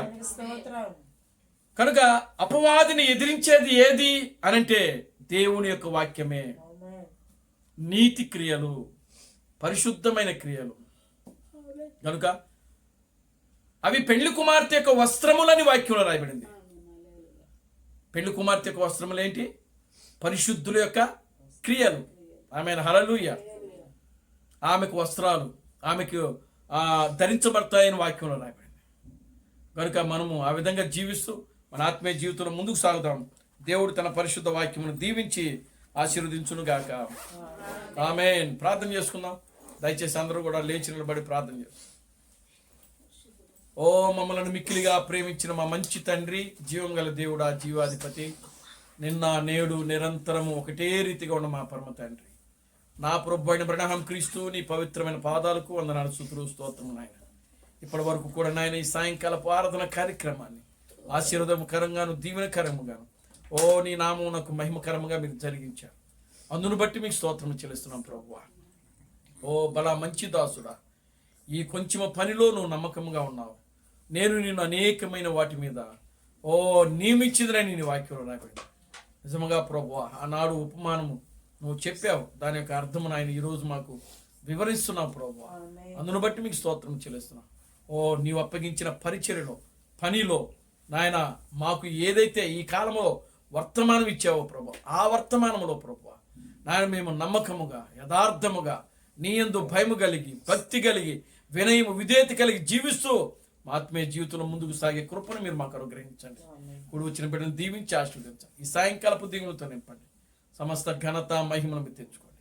జీవం కలిగిన నా ప్రభు అయిన క్రీస్తు బ్రహ్మనుని సర్వశక్తి కలిగిన నామములో ప్రార్థించి స్తుతించి వేడుకొనుచున్నాము.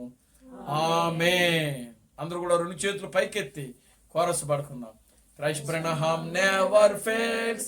Christ Branham never fails. Christ Branham never fails in thee.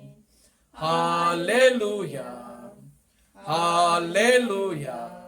Christ Branham never fails in thee. He is coming very soon. He is coming very soon. He is coming very soon in thee. Hallelujah. Hallelujah. He is coming very soon in thee. నా ప్రాణమా ప్రభును స్తుతించుము. నా అంతరంగ సమస్తమైన పరిశుద్ధనామమును సన్నతించుము. నా ప్రాణమా ప్రభును స్తుతించుము. ప్రభు అయిన క్రీస్తు బ్రహ్మ చేసిన ఉపకారములలో దేనిని మరొకము. ఆమేన్.